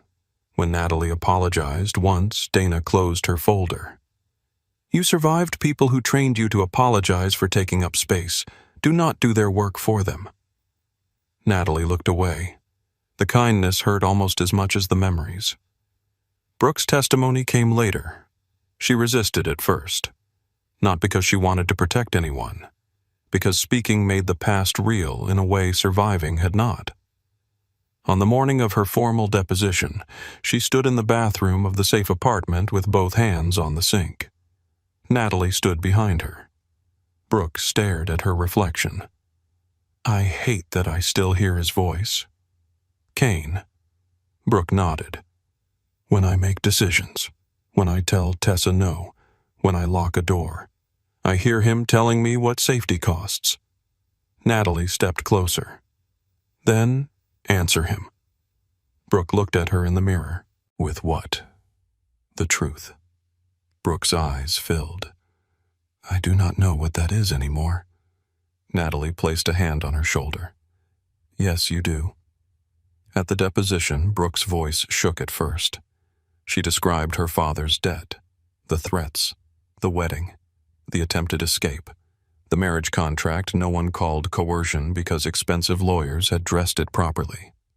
She described being watched, controlled, handled. She described pregnancy in a house where her child was treated like bloodline property before she was born. A defense attorney asked why she did not leave sooner. The room went very still.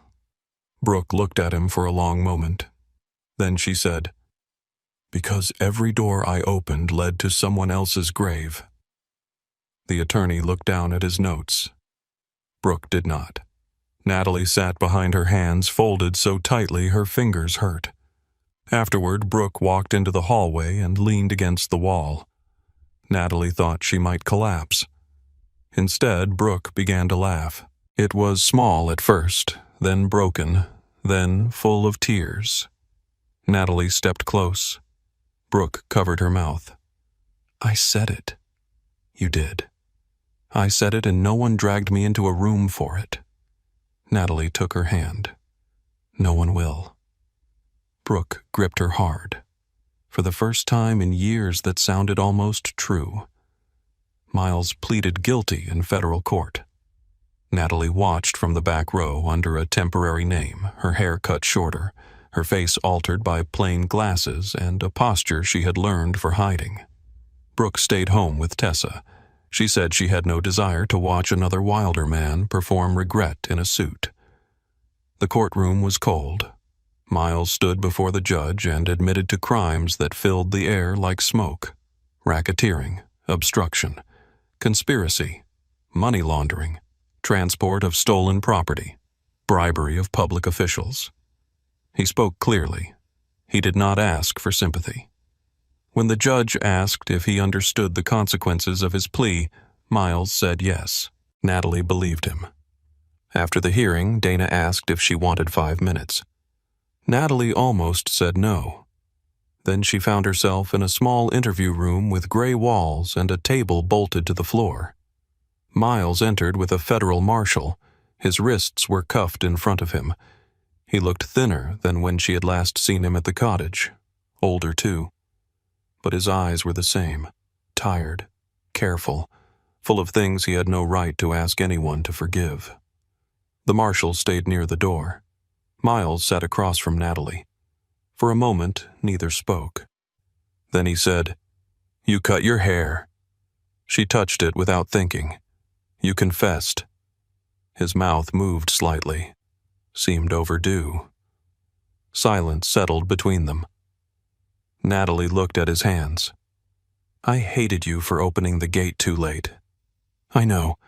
I hated you for being kind inside a cruel family. I know. I hated that part of me waited for you to become better." Miles closed his eyes briefly. When he opened them, they were wet. "I should have been better before you needed me to be." "Yes." The word was soft, but it did not bend. He nodded.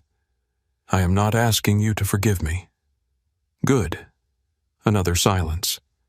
Then Natalie said, "Tessa is safe." Miles looked down. The breath he let out was almost soundless. "Does she know about me pieces? That is more than I deserve." Natalie studied him. "You helped build the case. I helped build the prison before that." She could not argue. Miles looked at her then. "Live where I cannot reach." The words opened something old in her chest. Not romance, not exactly grief. Something unfinished that had chosen to remain unfinished because some doors even unlocked should not be walked through. Natalie stood. "I am going to." She left before he could answer. Witness protection began with signatures. So many signatures. New names, new social security numbers, new histories, new rules written in sterile language that could not hold the weight of what they meant. No contact with anyone from their former lives. No searching old names. No photographs that could reveal locations. No patterns that could be traced. Natalie became Nora Bennett. Brooke became Audrey Lane. Tessa became Emma Lane for 6 months, hated the name, cried over it, then chose Tess Bennett Lane after a negotiation with 3 adults and 1 very patient marshal. They moved to Portland, Oregon in early November. Rain greeted them like a curtain. The house was small and blue with a narrow porch, a maple tree in the yard, and neighbors who waved without asking too much. There were no marshes, no iron gates, no men in suits at the end of the driveway. The air smelled of pine coffee, wet leaves. The first night, none of them slept. Brooke checked every window twice. Natalie walked the house and counted exits. Tessa arranged her books on the floor because the shelves felt too permanent. At 2 a.m, Natalie found Brooke sitting at the kitchen table. "Too quiet?" Natalie asked. Brooke shook her head. "Too normal." Natalie sat across from her. They listened to the refrigerator hum. Brooke whispered, "I do not know who I am without being afraid." Natalie looked toward the hallway where Tessa's door stood half open. "We find out slowly. Normal life did not arrive like sunrise. It came in fragments. Tessa's first day at school. Brooke buying groceries without panic, then crying in the car because no one followed her. Natalie standing in a museum lobby with a visitor badge clipped to her sweater, her hands shaking because the smell of old paper and polished floors brought back the vault. Therapy helped. Not quickly, not neatly. Natalie learned that survival had left patterns in her body. She apologized when someone stood too close. She memorized exits before menus. She woke in darkness and reached for concrete walls that were not there. Brooke learned how to be a mother without fear making every decision for her. Sometimes she still said no too sharply. Sometimes she hovered until Tessa snapped. Then Brooke would step back, breathe, and say, "I am sorry. That was mine, not yours." Tessa learned the truth in layers. At 7, she knew bad people had wanted to hurt them. At 10, she knew they had changed their names to stay safe. At 13, she knew her father had been one of the bad people. At 16, she asked for everything. They sat together at the kitchen table on a rainy Sunday. Natalie had made tea. Brooke had not touched hers. Tessa was tall by then, sharp-eyed with Brooke's stubborn chin and Kane's pale eyes. That resemblance had hurt when she was small. Over time, Natalie learned to see Tessa first. Tessa folded her hands. Was he a monster? Brooke closed her eyes. Natalie knew she meant Kane. He did monstrous things. Tessa looked at her. That is not what I asked. Natalie breathed in slowly. Yes. The word landed hard. Tessa looked toward the window. Then what does that make me? Brooke made a small sound. Natalie reached across the table but did not touch her until Tessa allowed it. It makes you a person who came from violence and was raised with love. Those are not the same thing. Tessa's face crumpled. Brooke moved first, pulling her daughter into her arms. Natalie went to them, and the three of them held each other while rain tapped against the glass. Years passed. The Wilder cases took down men who had believed themselves untouchable. Some went to prison, some took deals, some died before trial. Stolen paintings began finding their way home through court orders and quiet negotiations. Natalie returned to museum work under her protected name. At first, she handled small collections, regional archives, donated letters, family photographs. Then, Dana Mercer called about a restitution ceremony in Charleston. The portrait of the woman in blue velvet had been identified. Clara Whitcomb had died years before, but her granddaughter was alive. Natalie stood in a small gallery as the painting was unveiled. The granddaughter was in her 70s, elegant and trembling. She reached toward the frame but stopped before touching it as if asking permission from the dead. My grandmother used to say her mother was still trying to come home, the woman said. Natalie felt the vault beneath her feet again. Cold floor. Hidden letter. Stolen grief. She made it, Natalie said. The woman turned to her. Because of you, Natalie shook her head. Because someone loved her enough to write the letter. The woman touched the frame then and cried. Natalie stepped back, giving the moment room. That night she called Brooke. It came home, she said. Brooke was quiet. Then she whispered, So did we. Tessa grew into a woman who refused to be owned by any history she had not chosen. She studied law and art history. She worked with children of crime witnesses, displaced families, and survivors who had lived under borrowed names. She built a foundation that helped recover stolen cultural property and funded counseling for children pulled out of criminal networks. At her first major fundraiser, someone from a magazine asked if she considered herself part of the Wilder legacy. Natalie, standing near the back of the room, felt Brooke go still beside her. Tessa looked at the reporter. No. The room quieted. Tessa stepped toward the microphone. I was born into that name, but I was not raised by it. My legacy is the woman who carried me through a burning house, the mother who chose me over fear every day after, the friend who became family because love sometimes has to do the work blood refuses to do. Brooke covered her mouth. Natalie looked down, but not before Tessa found her in the crowd. And my legacy is every stolen thing we help bring home. People stood. Applause filled the room. Natalie did not clap at first. She could not move. The girl who had once gripped her finger in a locked nursery now stood in bright light, speaking with a voice no one had taught her to lower. Many years later, Natalie sat on the porch of the Blue House in Portland. Her hair had gone silver at the temples. Brooke was inside, laughing at something Tessa had said. Tessa's adopted daughter, Lily, sat on the kitchen floor drawing flowers with purple crayons. The house smelled like coffee and rain. Natalie held a cup between both hands and watched the window glow against the evening. Once she had been taken from a wedding because a powerful man believed quiet women were easy to use. He had looked at her and seen leverage. He had looked at Brooke and seen debt. He had looked at Tessa and seen blood. He had been wrong about all of them. The front door opened and Lily ran onto the porch with a picture in her hand. "I made this for you." Natalie took it. 3 women stood under a crooked yellow sun.